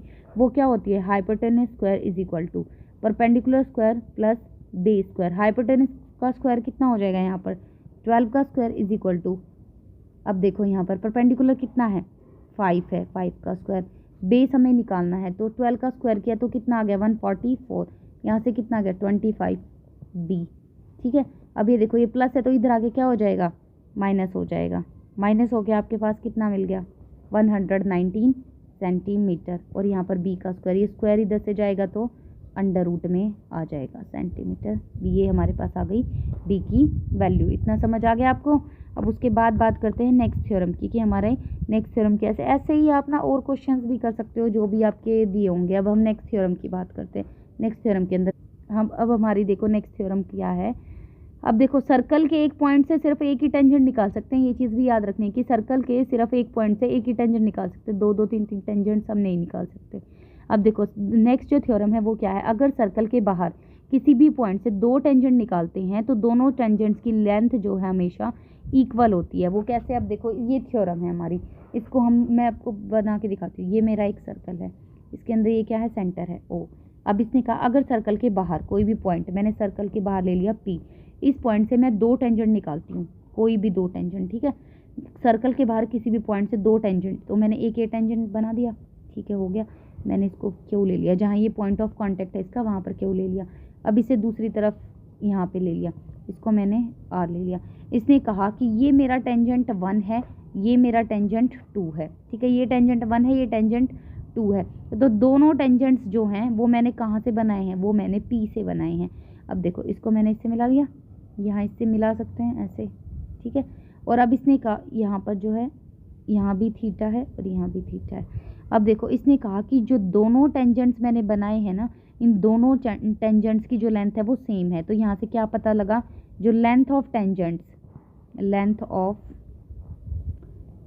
इज इक्वल, दोनों टेंजेंट्स की लेंथ इक्वल है। तो दो कौन कौन से हैं, P Q is equal to P R, एक चीज़ तो ये पता लग गई।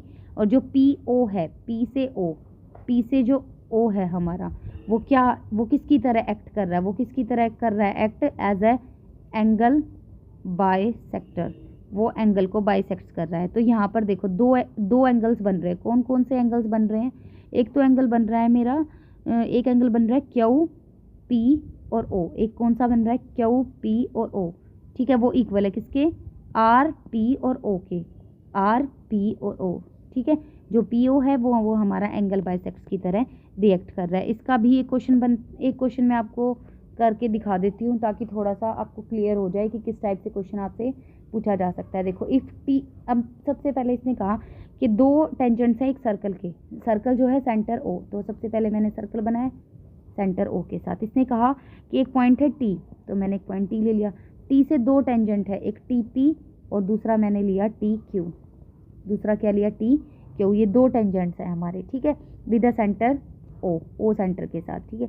अब इसने कहा पी ओ और Q, P O Q, P से ओ से क्यू। इसने कहा ये जो है पी ओ क्यू, ये जो एंगल है हमारा ये 110 डिग्री है, ठीक है, 110 डिग्री है। पी टी और क्यू, पी टी और क्यू ये किसके इक्वल होगा, पी टी क्यू, ये निकालना है, ठीक है। अब इसके अंदर हम क्या कर सकते हैं, देखो इसके अंदर सबसे पहले देखो एक क्वाड्रिलेटर बन गया, बन रहा है एक क्वाड्रिलेटर,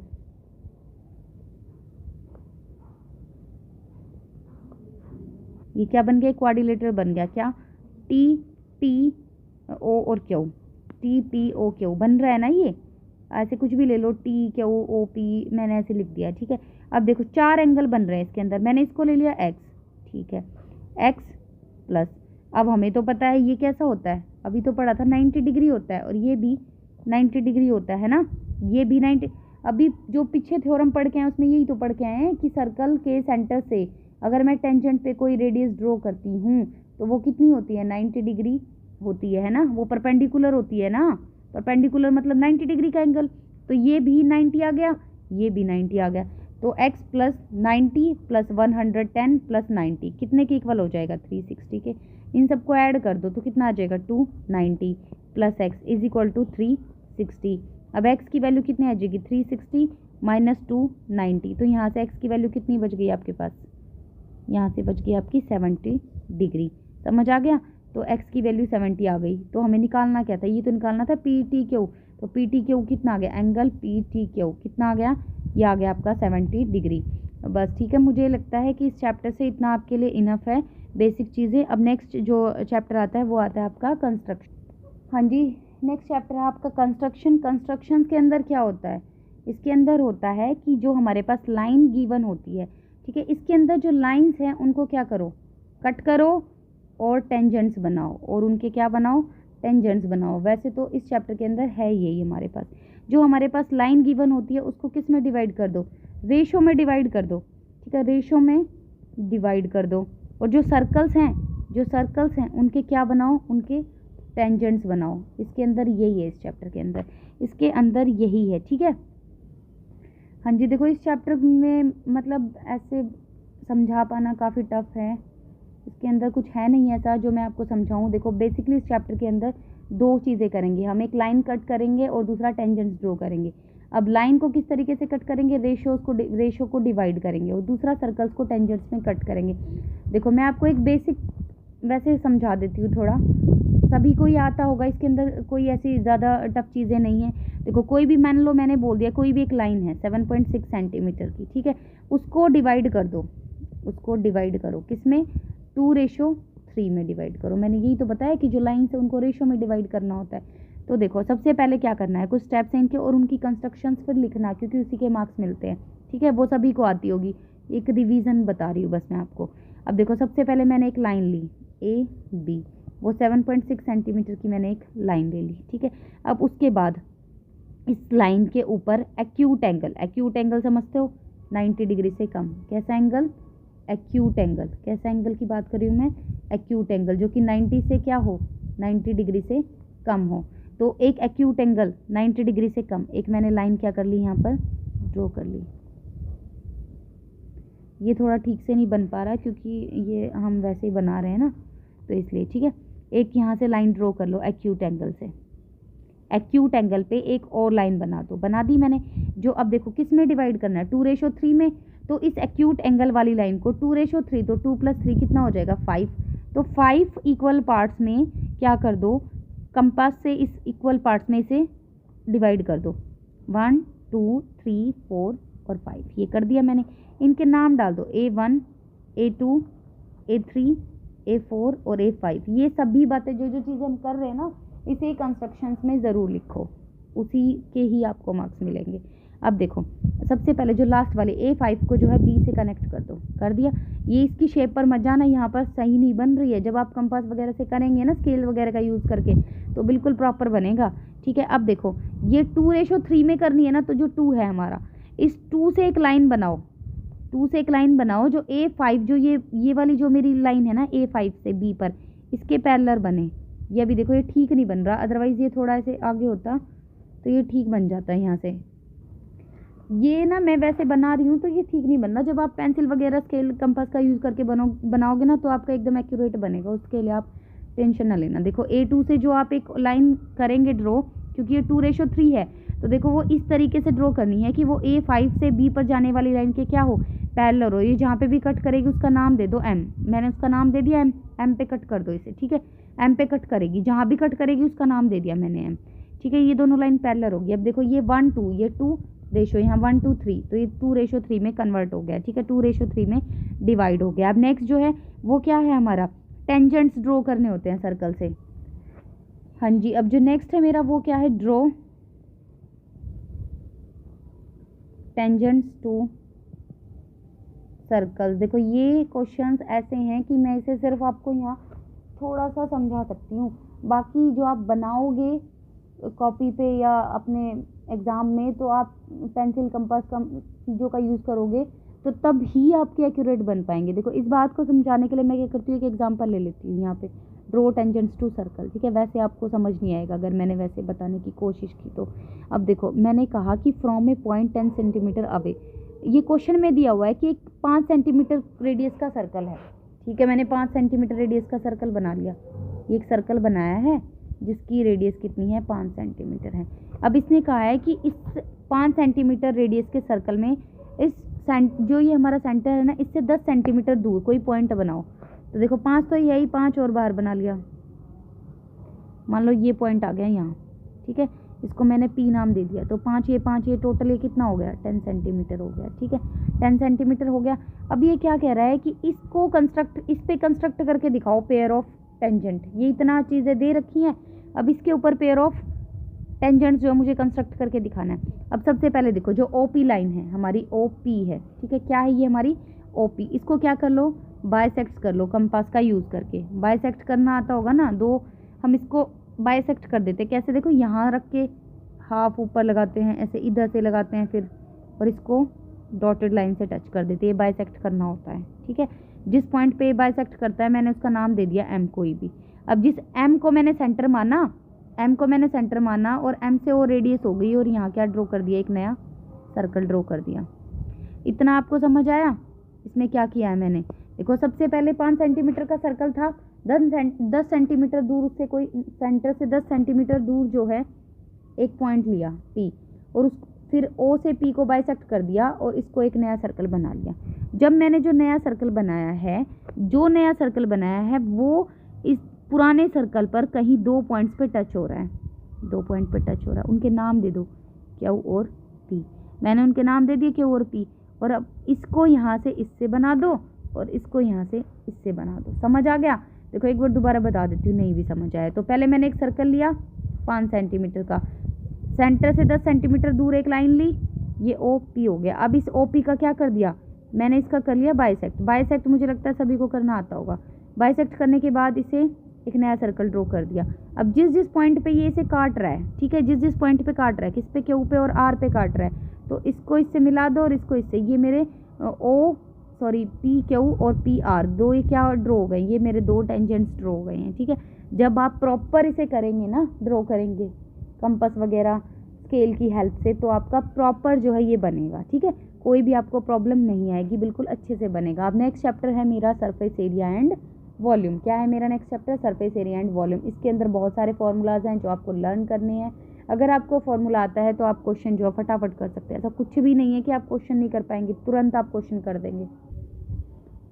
हाँ जी, नेक्स्ट चैप्टर जो है हमारा वो क्या है, surface area and volume. Surface area and volume, ठीक है। अब देखो शेप के कॉम्बिनेशन का एरिया निकालना है और वॉल्यूम्स निकालना है। ये नहीं है कि सिर्फ आपको एक प्रॉपर एक ये बोल दिया कि क्यूब का एरिया निकालो, स्फीयर का एरिया निकालो। कई सारी शेप्स का क्या होगा, कॉम्बिनेशन होगा, 1 2 3 शेप्स का कॉम्बिनेशन होगा और उनका एरिया और आपको क्या निकालना होगा, उनका एरिया और वॉल्यूम निकालना होगा, ठीक है। पहले शेप्स जो जो इसके अंदर है वो है क्यूब, सिलेंडर, स्फीयर, क्यूबॉइड, कोन, हेमिस्फीयर। वो मैं आपको एक बार दिखा भी देती हूँ कैसी होती हैं शेप्स। अब देखो इसके अंदर हमारी शेप कौन कौन सी होती हैं, cube, cylinder, sphere, cuboid, cone और हेमिस्फीयर। आपको फॉर्मूले लर्न होनी चाहिए। अगर फॉर्मूले लर्न है तो आप आराम से जो है कर सकते हैं। देखो एक चीज़ पहले मैं क्वेश्चंस को कर सकते हो अगर फॉर्मूले आपको लर्न है तो। TSA and CSA, total surface area, और CSA कर्व सरफेस एरिया। ये क्या होता है, टोटल सरफेस एरिया और कर्व सरफेस एरिया, इसको बताती हूँ मैं क्या होता है। ये देखो, अब इसके अंदर देखो सबसे पहले TSA टोटल सरफेस एरिया और CSA कर्व सरफेस एरिया। जो कर्व सरफेस एरिया होता है उसके अंदर सिर्फ कर्व सरफेस एरिया वाला पोर्शन ही हम लेते हैं, और जो TSA होता है ना टोटल सरफेस एरिया, उसके अंदर पूरा पार्ट लेते हैं। कर्व सरफेस एरिया भी लेते हैं उसके अंदर, और प्लस दो हमारे कैसे पार्ट, सर्कुलर बेस, एक ये सर्कुलर बेस और एक ये सर्कुलर बेस, दोनों सर्कुलर बेस भी लेते हैं टोटल सरफेस एरिया के अंदर। कौन कौन सा, जो कर्व है वो तो लेते ही लेते हैं, और 2 हमारे सर्कुलर बेस भी लेते हैं, ठीक है। सर्कुलर बेस भी लेते हैं दोनों, इसलिए वो टोटल सरफेस एरिया होता है, ठीक है। अब इन सब के आपको फॉर्मूले अच्छे से लर्न करने हैं, जो पता होना चाहिए। देखो एक तो ये ऐसे होता है क्यूबॉइड, हमारा ये क्यूबॉइड है, ठीक है। ये क्या है, क्यूबॉइड है, ये आपका क्यूबॉइड है। अब इन सब के आपको फॉर्मूले जो हैं लर्न होने चाहिए। अब सबसे पहले हम पढ़ते हैं क्यूब को। एक बार क्यूब देखो, क्यूब के अंदर हमारे पास कितनी साइड्स हैं, यहाँ 3 का तो मैं दिख रहा हूँ, 3 पीछे की साइड्स हैं। तो देखो हमारे पास एक तो होगा वॉल्यूम, और एक क्या होगा, लेटरल सरफेस एरिया, ये या फिर कर्व सरफेस एरिया, और एक होगा टोटल सरफेस एरिया, ठीक है। एक क्या होगा, टोटल सरफेस एरिया। अब देखो volume A3, A multiply A 3 बार होता है ना, तो ये A3, यहाँ पर 4A², ये 6A²। ये चीज़ें आपको याद करनी है, सीधा इन्हें लर्न कर लो, ठीक है। अब उसके बाद देखो, उसके बाद आ जाओ क्यूबॉइड पर। क्यूबॉइड में लेंथ, ब्रेड्थ और हाइट, तो LBH इसका वॉल्यूम रहेगा, 2HL + B क्या रहेगा, ये लेटरल सरफेस एरिया, और 2LHBH + LB, तीनों को लिया है हमने 2 बार, ठीक है, और 2 को बाहर कॉमन ले लिया। अब उसके बाद आ जाओ, अब नेक्स्ट देखो सिलेंडर। सिलेंडर के अंदर देखो नीचे जो ये सर्कुलर पार्ट है ये तो रेडियस हो गई, और ये हमारी क्या हो गई, हाइट हो गई। अब इसका वॉल्यूम का क्या फॉर्मूला है, वॉल्यूम के लिए फॉर्मूला है πr²h, ये क्या है हमारा वॉल्यूम। अब देखो 2πrh, ये curve surface area, 2πrh + r, ये क्या है आपका टोटल सरफेस एरिया। अब आ जाओ कौन की शेप सबको पता है, जैसे आइसक्रीम की शेप होती है, ऐसे होता है, ऊपर से जो होती है ऐसी होती है। अब देखो एक चीज़ देखो, इसके अंदर ऐसे है ये। अब जो ये है, ये वाली हाइट तो क्या है आपकी h है, और ये वाली हाइट जो ऐसे थोड़ी टेढ़ी है इसको बोलते हैं L, स्लांट हाइट बोलते हैं इसे, ठीक है, स्लांट हाइट है ये ऐसे। अब इसके लिए वॉल्यूम क्या है, 1/3 πr²h, और πrl क्या है, कर्व सरफेस एरिया, ये आपका टोटल सरफेस एरिया रहेगा। अब स्फीयर, स्फीयर सबको पता कैसा होता है, स्फीयर में रेडियस 4/3 πr², ये स्क्वायर है आपका, और यहाँ पर सॉरी क्यूब है।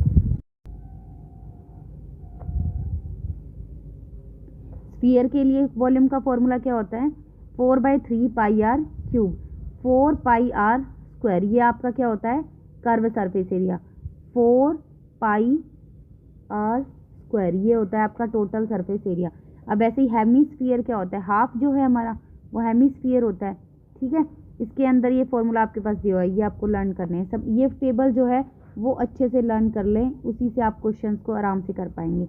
अब देखो एक चीज़ और जिसके ऊपर आपके क्वेश्चंस आएंगे वो आएंगे कन्वर्टिंग शेप। सीधे सीधे क्वेश्चंस तो बहुत कम पूछे जाते हैं, मोस्टली क्वेश्चन जो होते हैं कन्वर्ट करना होता है शेप्स को।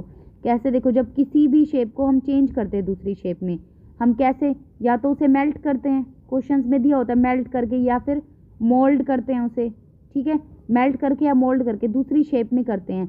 तो हमेशा एक चीज़ हमें याद रखनी है, क्या, कि जो वॉल्यूम है हमारा वो क्या रहेगा, कंजर्व रहेगा, वैसे का वैसे रहेगा। अब देखो, जो इससे हमें एक चीज़ पता लगती है, क्या, जो वॉल्यूम है, वॉल्यूम ऑफ ओरिजिनल शेप, जो हमारी ओरिजिनल शेप थी पहले, उसका वॉल्यूम किसके इक्वल रहेगा, वॉल्यूम ऑफ न्यू शेप, जो भी हमारी न्यू शेप बनी है, ठीक है।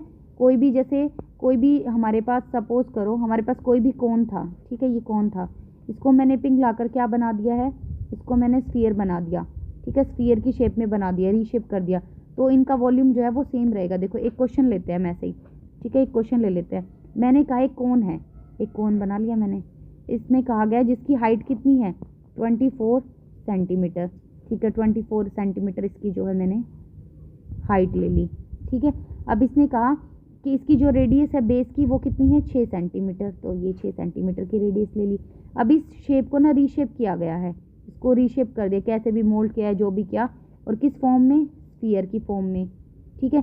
तो उस स्फीयर की क्या पता करो, उस स्फीयर की हमें रेडियस पता करनी है। अब देखो, अभी हमने पढ़ा जो वॉल्यूम ऑफ कौन होगा वो किसके इक्वल होगा, वॉल्यूम ऑफ किसके इक्वल होगा, वॉल्यूम ऑफ स्फीयर के इक्वल रहेगा। दोनों का वॉल्यूम सेम रहेगा ना, रीशेप करने के बाद, या जैसे भी कुछ भी करो, उसका मोल्ड करो, मेल्ट करो, रीशेप कर दिया हमने, तो उसका वॉल्यूम फिर भी क्या रहेगा, सेम रहेगा। अब वॉल्यूम सेम रहेगा तो फॉर्मूला क्या है इसका, वॉल्यूम ऑफ कोन का हमारे पास फॉर्मूला क्या होता है, 1/3 पाई आर स्क्वायर एच, और वॉल्यूम ऑफ स्फीयर का हमारे पास फॉर्मूला होता है 4/3 पाई आर क्यूब, यही होता है फॉर्मूला। अब देखो 1/3, सबसे पहली बात, इधर भी पाई है और इधर भी पाई, ये तो काट दो, सेम ही रहेगा। अब यहाँ पर आर स्क्वायर, आर कितना था, 6 था, तो 6 × 6, और एच की वैल्यू कितनी थी, 24, ये रख ली मैंने, 4/3, और ये आर की वैल्यू निकालनी है, ठीक है। ये कैंसिल हो गया, यहाँ से मेरे पास क्या बच गया, 12 × 24, और इधर 4/3 आर क्यूब। अब देखो, इसको इधर ले जाते हैं तो ये क्या आ जाएगा, 12 × 24। अब 3 तो चला जाएगा ऊपर और 4 बच जाएगा नीचे, यहाँ आ गया आर क्यूब, तो ये काट दो, कटता है तो, ठीक है, ये कट गया। हमारे पास अब क्या आ गया, 3 3 9 × 24, यहाँ इसको मल्टीप्लाई कर दो, यह हमारे पास क्या आ गया, 216 सेंटीमीटर आर क्यूब। अब ये क्यूब है, इधर ले आओ, तो ये किसका क्यूब है, 6 का क्यूब है, तो 6 सेंटीमीटर आर आ गया। रेडियस की वैल्यू कितनी आ गई, आर आ गई, ठीक है। इसी टाइप से इसके अंदर क्वेश्चंस आएंगे। आपको जो है एक फिगर दिया होगा, एक शेप दी होगी, उसको रीशेप किया जाएगा दूसरी शेप में, तो आपको वॉल्यूम वगैरह का यूज़ करके और उसे इक्वल रख के और यहाँ से आंसर्स निकालने हैं, ठीक है। अब जो आपका नेक्स्ट, यहाँ से मेन जो आपको लर्न करने हैं फॉर्मूले, आपको सभी फॉर्मूले लर्न होने चाहिए इस चैप्टर के, और जो नेक्स्ट चैप्टर है स्टैटिक्स, उसके भी सभी फॉर्मूले आपको लर्न होने चाहिए। इन 2 चैप्टर्स के अंदर सारा जो है हमारा खेल जो है सब फॉर्मूले का है। अगर आपको फॉर्मूला लर्न नहीं है तो आप एक भी क्वेश्चन नहीं कर पाएंगे। ट्रिग्नोमेट्रिक वाले चैप्टर के अंदर से उसकी टेबल को अच्छे से लर्न करो, और यहाँ से इन दोनों चैप्टर्स के फॉर्मूलों को अच्छे से लर्न करो। अब हमारा लास्ट चैप्टर बचता है, चैप्टर नंबर 7, जो इस टर्म का लास्ट है, वो है स्टैटिक्स। हाँ जी, अब हम अपने नेक्स्ट चैप्टर की तरफ बढ़ते हैं, वो है लास्ट चैप्टर आपका स्टैटिक्स। इसके अंदर क्या होता है, इसके अंदर सिर्फ हमारे पास जो मेन रोल है वो क्या है, ये चैप्टर आप पढ़ भी चुके होंगे, क्योंकि ये तो रिवीजन क्लास है, इसमें मैं आपको रिवाइज करा रही हूँ, तो अभी तक आप ये सब चीज़ें पढ़ चुके हैं, मीन, मोड और मीडियन, ठीक है। मीन, मीडियन, मोड, इन ये 3 चीज़ें ही हैं जिस चैप्टर के अंदर, इन्हीं का गेम है पूरा, ठीक है। अब सबसे पहले देखो, सबसे पहले हम पढ़ेंगे मीन फाइंड आउट करना। क्या पढ़ेंगे, मीन फाइंड आउट करना। मीन को हम डाटा की एवरेज वैल्यू निकालने के लिए यूज़ करते हैं। किस लिए यूज़ करते हैं, एवरेज वैल्यू निकालने के लिए डाटा की, ठीक है। Use for finding average value of data, ठीक है। मीन निकालने के 2 तरीके होते हैं। कौन कौन से तरीके, या तो हम उसको यूज़ करते हैं डायरेक्ट मेथड, ठीक है, या तो कौन सा मेथड यूज़ करते हैं, डायरेक्ट मेथड, या फिर क्या होता है, अज्यूम द मीन मेथड, या फिर दूसरा मेथड कौन सा होता है, अज्यूम्ड मीन मेथड। देखो, हम बिल्कुल पॉइंट टू पॉइंट बात कर रहे हैं, बुक के अंदर बहुत सारी चीज़ें हैं, उन चीज़ों को पढ़ने के लिए हमें बहुत सारा टाइम चाहिए, जो हम स्टार्टिंग से इस क्लास के बाद दोबारा करेंगे हर एक चैप्टर को। जो बच्चे 9 से 10th में आएंगे उनके लिए, ये अभी रिवीजन के लिए है। देखो मीन क्या होता है, मीन यूज़ होता है किसी भी डाटा के अंदर एवरेज वैल्यू को फाइंड आउट करने के लिए। वो कितने तरीके से फाइंड आउट हो सकता है, या तो डायरेक्ट मेथड से या फिर अज्यूम्ड मीन मेथड से। सबसे पहले हम बात करते हैं डायरेक्ट मेथड की। सबसे पहले बात करते हैं डायरेक्ट मेथड की। डायरेक्ट मेथड के अंदर क्या होता है, देखो डायरेक्ट मेथड को कब यूज़ करते हैं, जब हमारे पास डाटा बहुत सिंपल होता है, ठीक है। ज़्यादा जब टफ डाटा होता है तो इसके लिए हम इसे यूज़ नहीं करते, क्योंकि कैलकुलेशंस बढ़ जाती है। अब देखो इसके अंदर भी हमें फॉर्मूला अच्छे से याद होने चाहिए। देखो ये जो मैं बना रही हूँ ना, ये सिंबल है एक्स बार, ये हमारा सिंबल, ये हमें ऐसे ही याद रखना है, ठीक है। अब जो ये बना रही हूँ ये सम ऑफ है, सम करने के लिए यूज़ होता है ये सम ऑफ। मैंने लिखा एफ आई एक्स आई, अभी ये पता लग जाएगा कि एफ आई एक्स आई क्या होता है। ये प्रॉपर आपको क्वेश्चन में दिया होता है, एफ आई एक्स आई सब कुछ दिया होता है, ठीक है। Summation of F I X I. अब एक चीज़ याद रखना, अब मैं नीचे लिख रही हूँ समीशन ऑफ एफ आई। देखो जब मैंने लिखा समीशन ऑफ एफ आई, तो जो एफ आई वाली लाइन है उसका टोटल कर लो। लेकिन जब मैं लिख रही हूँ ना एफ आई एक्स आई और यहाँ समीशन, तो जो एफ आई है और एक्स आई है, पहले उन दोनों की क्या की गई है, मल्टीप्लाई की गई है, और बाद में उस कॉलम का क्या किया गया है, सम किया गया है, ठीक है। तो यहाँ कंफ्यूज नहीं होना, ठीक है, यहाँ पर कंफ्यूज नहीं होना, ठीक है। अब जो एफ आई होता है वो क्या होता है हमारा, वो होती है फ्रीक्वेंसी। क्या होती है वो, फ्रीक्वेंसी। फ्रीक्वेंसी का मतलब क्या होता है, एक वैल्यू कितनी बार रिपीट हुई है, ठीक है। और जो एक्स आई है हमारा, एक्स आई वो होता है हमारा क्लास मार्क। वो क्या होता है, क्लास मार्क, ठीक है। क्लास इंटरवल से रिलेटेड होता है, अभी क्वेश्चन में हम करेंगे, ठीक है। अब एक क्वेश्चन मैं करके दिखाती हूँ आपको। एक कोई भी मैंने सिंपल सा यहाँ क्वेश्चन ले लिया है। जैसे मैंने लिखा एक कॉलम मैंने बना दिया मार्क्स ऑब्टेन, नीचे मैंने ले लिया नंबर ऑफ स्टूडेंट्स, ठीक है, नंबर ऑफ स्टूडेंट्स। अब मैंने लिखा 0 से 10, 10 से 20, 20 से 30, और यहाँ लिख दिया 30 से 40, ठीक है। ये लिखा 2, 3, 4 और 1, ठीक है। ये आपका क्वेश्चन है, इसके अंदर मीन निकालना है। अब सबसे पहले देखो ये जो है ना हमारे, ये जो हैं ये हमारे क्लास इंटरवल्स हैं, ठीक है। मार्क्स ऑब्टेन, इसको हम क्या बोलेंगे, क्लास इंटरवल। ये क्लास इंटरवल है। क्या है क्लास इंटरवल, 0 से 10 है, 10 से 20 है, 20 से आपका 30 है, और 30 से आपका 40 है। एक तो ये आ गया, ठीक है जी। अब अगला है नंबर ऑफ स्टूडेंट, तो यहाँ डाल लो नंबर ऑफ स्टूडेंट्स, ठीक है। नंबर ऑफ स्टूडेंट्स में क्या क्या हैं, ये आपके 2, 3, 4 और 1। अब नेक्स्ट, अब और तो कुछ दिया ही नहीं हुआ। अब देखो सबसे पहले हमारे पास नंबर ऑफ स्टूडेंट्स ये क्या है, एफ आई है। जो एक्स आई है वो क्लास इंटरवल से निकलता है, ये इससे हमें एक्स आई निकालना है। तो सबसे पहले हम बात करेंगे एक्स आई निकालने के लिए क्या मेथड है, कैसे यूज़ करते हैं, कैसे निकालते हैं एक्स आई। तो देखो आपको कुछ भी नहीं करना, इन दोनों का सम करो। 0 + 10 कितना हो जाएगा, 10 हो जाएगा। 0 + 10 कितना हो जाएगा, 10। इसको 2 से डिवाइड कर दो, कितना आ गया, 5। 10 + 20 30, डिवाइड बाई 2 कितना आ गया, 15। ऐसे ही 50 डिवाइड बाई 2 तो कितना आ गया, 25। यहाँ से कर दिया 70 डिवाइड बाई 2, तो यहाँ से कितना आ गया आपका 35। तो ये आ गया 5, 15, 25 और 35।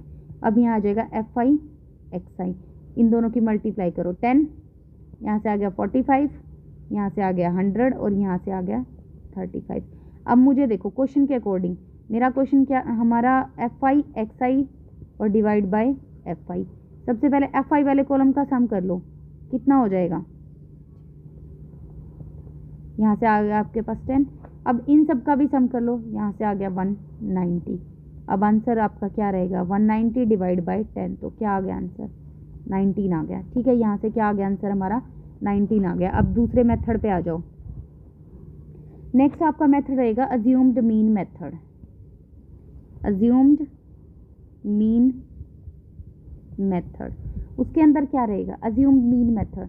ये डाटा जब हमारे पास कॉम्प्लेक्स हो तब हमें यूज़ करना है। तो फॉर्मूला क्या है, X bar is equal to A plus, assume कर लेंगे हम कोई भी एक इसके अंदर मीन, तो A plus summation of F I D I divide by summation of F I. अब देखो जो जो चीज़ें मैंने, देखो ये तो सिंबल आपको पता लग गया सम ऑफ का है, सम करने के लिए। एफ आई हमारी फ्रीक्वेंसी है। अब देखो जो ए वर्ड हमारे पास यूज़ हुआ वो क्या है, अज्यूम्ड मीन। ठीक है।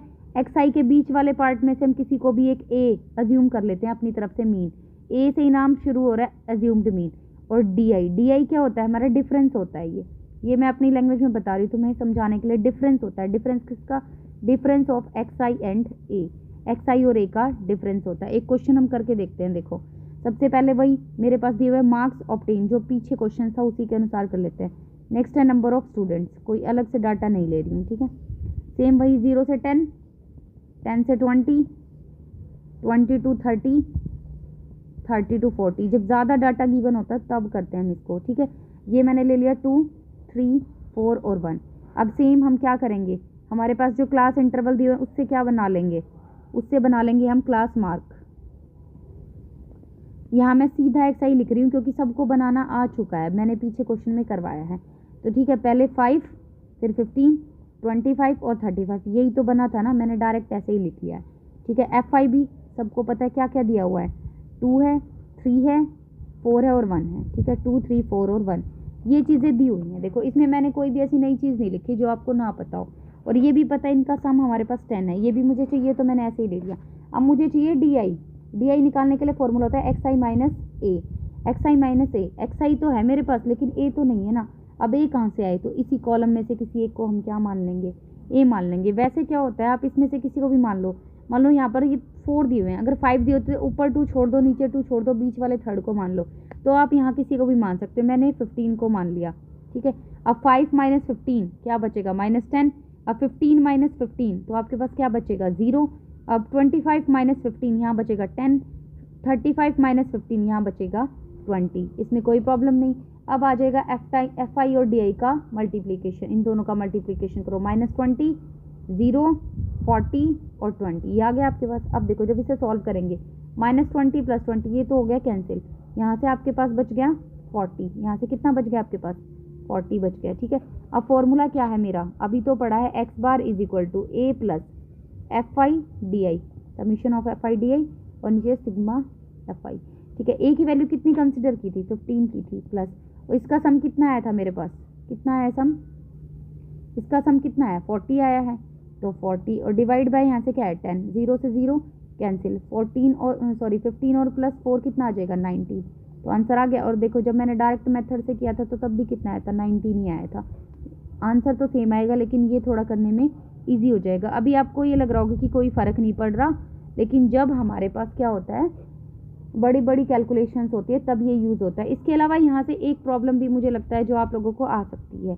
यहाँ पर तो देखो हमारे पास कॉन्टीन्यूस डाटा दिया होता है, अगर क्वेश्चन में नॉन कॉन्टीन्यूस डाटा दे दिया जाए, जैसे ऐसे दे दिया जाए कि 1 से 5 क्लास मार्क इस टाइप से दे दी जाए, 6 से 10 और 11 से 15, ये हमारा नॉन कॉन्टीन्यूस डाटा है। जैसे 0 से 5, 5 से 10, 10 से 15, 15 से 20 होता तो वो कॉन्टीन्यूस होता। तो इसको सबसे पहले किस में बना लो, इसको बना लो कॉन्टीन्यूस डाटा जो सबसे ज़रूरी है। कैसे, इस सब में देखो 0.5 से क्या कर दो 5.5 कर दो, ठीक है। इसमें 0.5 कम कर दो, इसमें 0.5 ज़्यादा कर दो, तो कोई खासा डिफरेंस नहीं आएगा। अब इसमें 0.5 कम कर दिया और इसमें 0.5 ऐड कर लिया, इसमें 0.5 कम कर दिया और इसमें 0.5 ऐड कर लिया, तो देखो ये सेम आ गए, है ना। तो ऐसे आप डाटा को कॉन्टीन्यूस कर सकते हो, ठीक है। अब नेक्स्ट जो हमारा टॉपिक है वो है फाइंडिंग मोड। मोड निकालने के लिए हम क्या करेंगे, ठीक है, मोड निकालेंगे। अब नेक्स्ट क्या रहेगा हमारा मोड, हमने अभी पढ़ा था मीडियन, अब क्या पढ़ेंगे मोड। देखो मोड में डाटा में सबसे ज़्यादा आने वाली वैल्यू निकाली जाती है, ठीक है। मोड के अंदर क्या निकाली जाती है, जो वैल्यू सबसे ज़्यादा बार आई है ना वो निकाली जाती है मोड के अंदर। यहाँ मैं आपको थोड़ा सा एक बार फॉर्मूला जो है वो सबसे इम्पॉर्टेंट है वो आपको याद होना चाहिए। देखो मोड के लिए मोड इज इक्वल टू, वैसे मोड में क्या निकाला जाता है, जो वैल्यू डाटा में सबसे ज़्यादा बार आई है, ठीक है, सबसे ज़्यादा बार आने वाली वैल्यू। मोड के लिए फॉर्मूला क्या होता है, L प्लस, ठीक है, F1 माइनस F0, ठीक है, L plus F1 minus F0, ठीक है, twice of F1 minus F0 और माइनस F2 और मल्टीप्लाई में क्या है आपका H। ये फॉर्मूले आपको बिल्कुल टिप्स पे लर्न होने चाहिए वरना एक भी क्वेश्चन नहीं कर पाओगे, ठीक है, समझ आ गया। L plus F1 minus F0 divide by twice of F1 minus F0 और माइनस F2 और मल्टीप्लाई में क्या है आपका H है, ठीक है। अब देखो, अब सबसे पहले हमें सब चीज़ें पता होनी चाहिए। L क्या होता है, ये चीज़ें पता होना ही सबसे मेन है। यहाँ पर L हमारा क्या है, L क्या है, एल हमारी लोअर लिमिट है, क्या है, लोअर लिमिट ऑफ, किसकी lower limit, lower limit of model class. अभी बताऊंगी कि मॉडल क्लास क्या होती है, ठीक है, lower limit of model class, model class की लोअर लिमिट होती है। अब F1 क्या होती है, फ्रीक्वेंसी होती है, फ्रीक्वेंसी किसकी, frequency of model class, model class की फ्रीक्वेंसी होती है। F0 क्या होता है, F1 के ऊपर वाली फ्रीक्वेंसी, ठीक है, और जो F2 क्या होती है, F1 के नीचे वाली फ्रीक्वेंसी, और जो H होती है वो क्या होती है हमारी, वो हमारी क्लास का साइज होता है। अभी क्वेश्चंस में मैं करके दिखाऊंगी, क्वेश्चन आपको करके दिखाऊंगी, तब ज़्यादा क्लियर हो जाएगा, ठीक है, एक कम वाली और F2 में एक नीचे उस वाली, ठीक है। अब एक क्वेश्चन ले लेते हैं, सेम वही मैंने लिखा मार्क्स ऑब्टेन, जो ऊपर करके आए हैं वही। नेक्स्ट मैंने लिखा नंबर ऑफ स्टूडेंट, ताकि आपको बार बार क्वेश्चन में प्रॉब्लम ना आए समझने में। 0 से 10, 0 से 10, 10 से क्या लिया मैंने 20, 20 से क्या लिया 30, और 30 से क्या लिया है 40, ये 2, 3, 4 और 1, ठीक है। ये मेरा क्वेश्चन है जो अभी पहले भी करके आए हैं हम इसी क्वेश्चन को। सबसे पहले देखो, अब देखो यहाँ पर मैंने लिखा मार्क्स ऑब्टेन, क्या क्या है, 0 से 10, 10 से 20, 20 से 30 और 30 से 40। अब नेक्स्ट क्या ले लेंगे हम, नेक्स्ट ले लेंगे नंबर ऑफ स्टूडेंट, वो क्या है 2, 3, 4 और 1। अब देखो 2, 3, 4 और 1, अब कैसे करना है, अब देखो इसके अंदर सबसे पहले हमें क्या निकालनी है, सब अभी तो पढ़ा, एल का मतलब क्या होता है, lower limit of model class, F1 क्या होता है, फ्रीक्वेंसी ऑफ मॉडल क्लास। तो सबसे पहले तो मेरे पास एक पॉइंट आता है कि हमें ये पता होना चाहिए मॉडल क्लास कौन सी है इसमें से, तभी तो हम आगे कुछ कर पाएंगे। तो मॉडल क्लास हमारी है ये वाली। अब मैं बताऊंगी ये कैसे पता लगेगा आपको, कैसे पता लगेगा, फ्रीक्वेंसी चेक करो, ये क्या है, फ्रीक्वेंसी है, सबसे ज़्यादा फ्रीक्वेंसी कितनी है, 4 है, ठीक है, 4 जो हमारी वो क्या है, सबसे ज़्यादा फ्रीक्वेंसी है, तो उसी को हम क्या ले लेंगे, उसी को हम ले लेंगे मॉडल क्लास, ठीक है। तो अब इसके अंदर लोअर लिमिट, ये लोअर लिमिट है और ये अपर लिमिट है, तो एल की वैल्यू तो कितनी आ गई, 20 आ गई, लोअर लिमिट ही तो लेनी है अब हमें। अब ये 4, ये फ्रीक्वेंसी आ गई, ये F1 आ गया, इससे एक पीछे जाओ यहाँ इधर की तरफ, ठीक है, मतलब ऊपर वाली इससे, तो ये हमारी क्या आ गई, F0 आ गई, और इससे एक नीचे नेक्स्ट गए तो F2 आ गई, समझ आ गया। ये हमारे पास क्या, अब हाइट कहाँ से, इससे पता लगता है, 0 से 10, 10 से 20, 10 का डिफरेंस है ना हमारे पास सब कुछ। अब देखो यही सब चीज़ें तो हमें क्वेश्चन में चाहिए थी।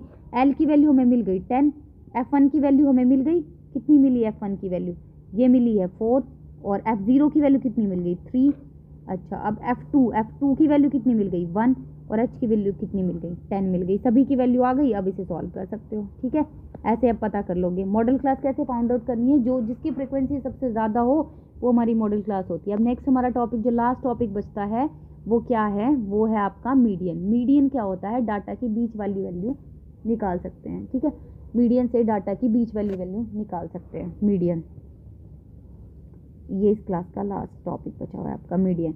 अब देखो मीडियन के लिए फॉर्मूला, सेम वही फॉर्मूला याद करो, L+N/2 - CF divide by F और मल्टीप्लाई H। अभी सब चीज़ें बताऊंगी क्या होती है। L वही lower limit of the model class, समझ आ गया आपको। N क्या होता है, N टोटल ऑब्जर्वेशन, जितनी टोटल ऑब्जर्वेशन थी हमारे पास वो। F क्या होता है, F हमारी फ्रीक्वेंसी होती है, किसकी, फ्रीक्वेंसी ऑफ मीडियन क्लास, किसकी frequency, frequency of median class की, ठीक है। H क्या होता है, क्लास का साइज होता है। अब हमारे पास जो एक नई टर्म है वो आपकी CF क्या होता है, क्यूमुलेटिव फ्रीक्वेंसी। क्या होती है CF होती है हमारी क्यूमुलेटिव फ्रीक्वेंसी। अब बताऊंगी, ऊपर वाली होती है, ये क्वेश्चन में एक बार आपको अच्छे से समझ आ जाएगा। अब देखो क्वेश्चन, वही सेम क्वेश्चन मैं प्रीवियस वाला ले रही हूँ, marks obtain divide by number of students, ठीक है, मार्क्स ऑब्टेन और नंबर ऑफ स्टूडेंट। 0 से 10, 10 से 20, 20 से 30 और 30 से आपका 40, और वही सेम आपका 2, 3, 4 और 1। ये क्वेश्चन था, जो यही क्वेश्चन हम ऊपर से अभी तक लेते आ रहे हैं, ताकि आपको बार बार ये ना लगे नया क्वेश्चन है तो डाटा को समझने में प्रॉब्लम हो, ठीक है। सबसे पहले हमारे पास मार्क्स ऑब्टेन, वही क्लास इंटरवल है, ठीक है, मार्क्स ऑब्टेन, एक कॉलम बना लिया मैंने मार्क्स ऑब्टेन का, वो क्या है 0 से 10, 10 से 20, 20 से 30 और 30 से 40। अब उसके बाद हमारे पास क्या है, फ्रीक्वेंसी 2, 3, 4, 1। अब उसके बाद मुझे एक नया कॉलम चाहिए क्यूमुलेटिव फ्रीक्वेंसी का, क्योंकि वही तो अब एक नया वर्ड हमारा जुड़ा है ना। अब देखो सबसे पहले फ्रीक्वेंसी सबसे हाईएस्ट किसकी है, सबसे हाईएस्ट फ्रीक्वेंसी है हमारी 4, तो ये हमारी क्या बन गई, मॉडल क्लास बन गई। इतना तो समझ आ गया। मॉडल क्लास कह लो या मीडियन क्लास कह लो अब तो इसे यहाँ पर, क्योंकि ये मीडियन निकाल रहे हैं ना, मीडियन निकाल रहे हैं तो मीडियन क्लास लेंगे हम, ठीक है। ये एल इसमें यहाँ पर आ जाएगा 20, इतना तो समझ आ गया। एल की वैल्यू कितनी आ गई यहाँ से हमारी 20 आ गई। अब देखो ये क्या है हमारा F1 है, ठीक है, ये क्या है F1 है। अब देखो सबसे पहले क्यूमुलेटिव फ्रीक्वेंसी कैसे निकालते हैं, 2 एज इट इज लिखेंगे, 2 + 3 5 हो जाएगा। अब 5 + 4 9 हो जाएगा, 9 + 1 10, ऐसे ऐड करते जाना है। 2 + 3 कितना हो जाएगा 5। अब जो 5 आ गया तो 5 के अंदर हमने प्लस क्या कर दिया 4 कर दिया, 5 के अंदर क्या प्लस कर दिया 4। अब 9 के अंदर क्या प्लस कर दिया, ये 1 कर दिया, 10 आ गया, ठीक है। ये हमारी क्यूमुलेटिव फ्रीक्वेंसी आ गई। अब क्यूमुलेटिव फ्रीक्वेंसी कौन सी होती है, जो फ्रीक्वेंसी है ना हमारी, फ्रीक्वेंसी जो उससे एक ऊपर वाली ले लो, ये हमारी क्यूमुलेटिव फ्रीक्वेंसी होती है, ठीक है। उससे एक ऊपर वाली क्यूमुलेटिव फ्रीक्वेंसी होती है, ठीक है। इसका सम तो आपको पता 10 है, ठीक है, 7 8 9 10, ठीक है। अब देखो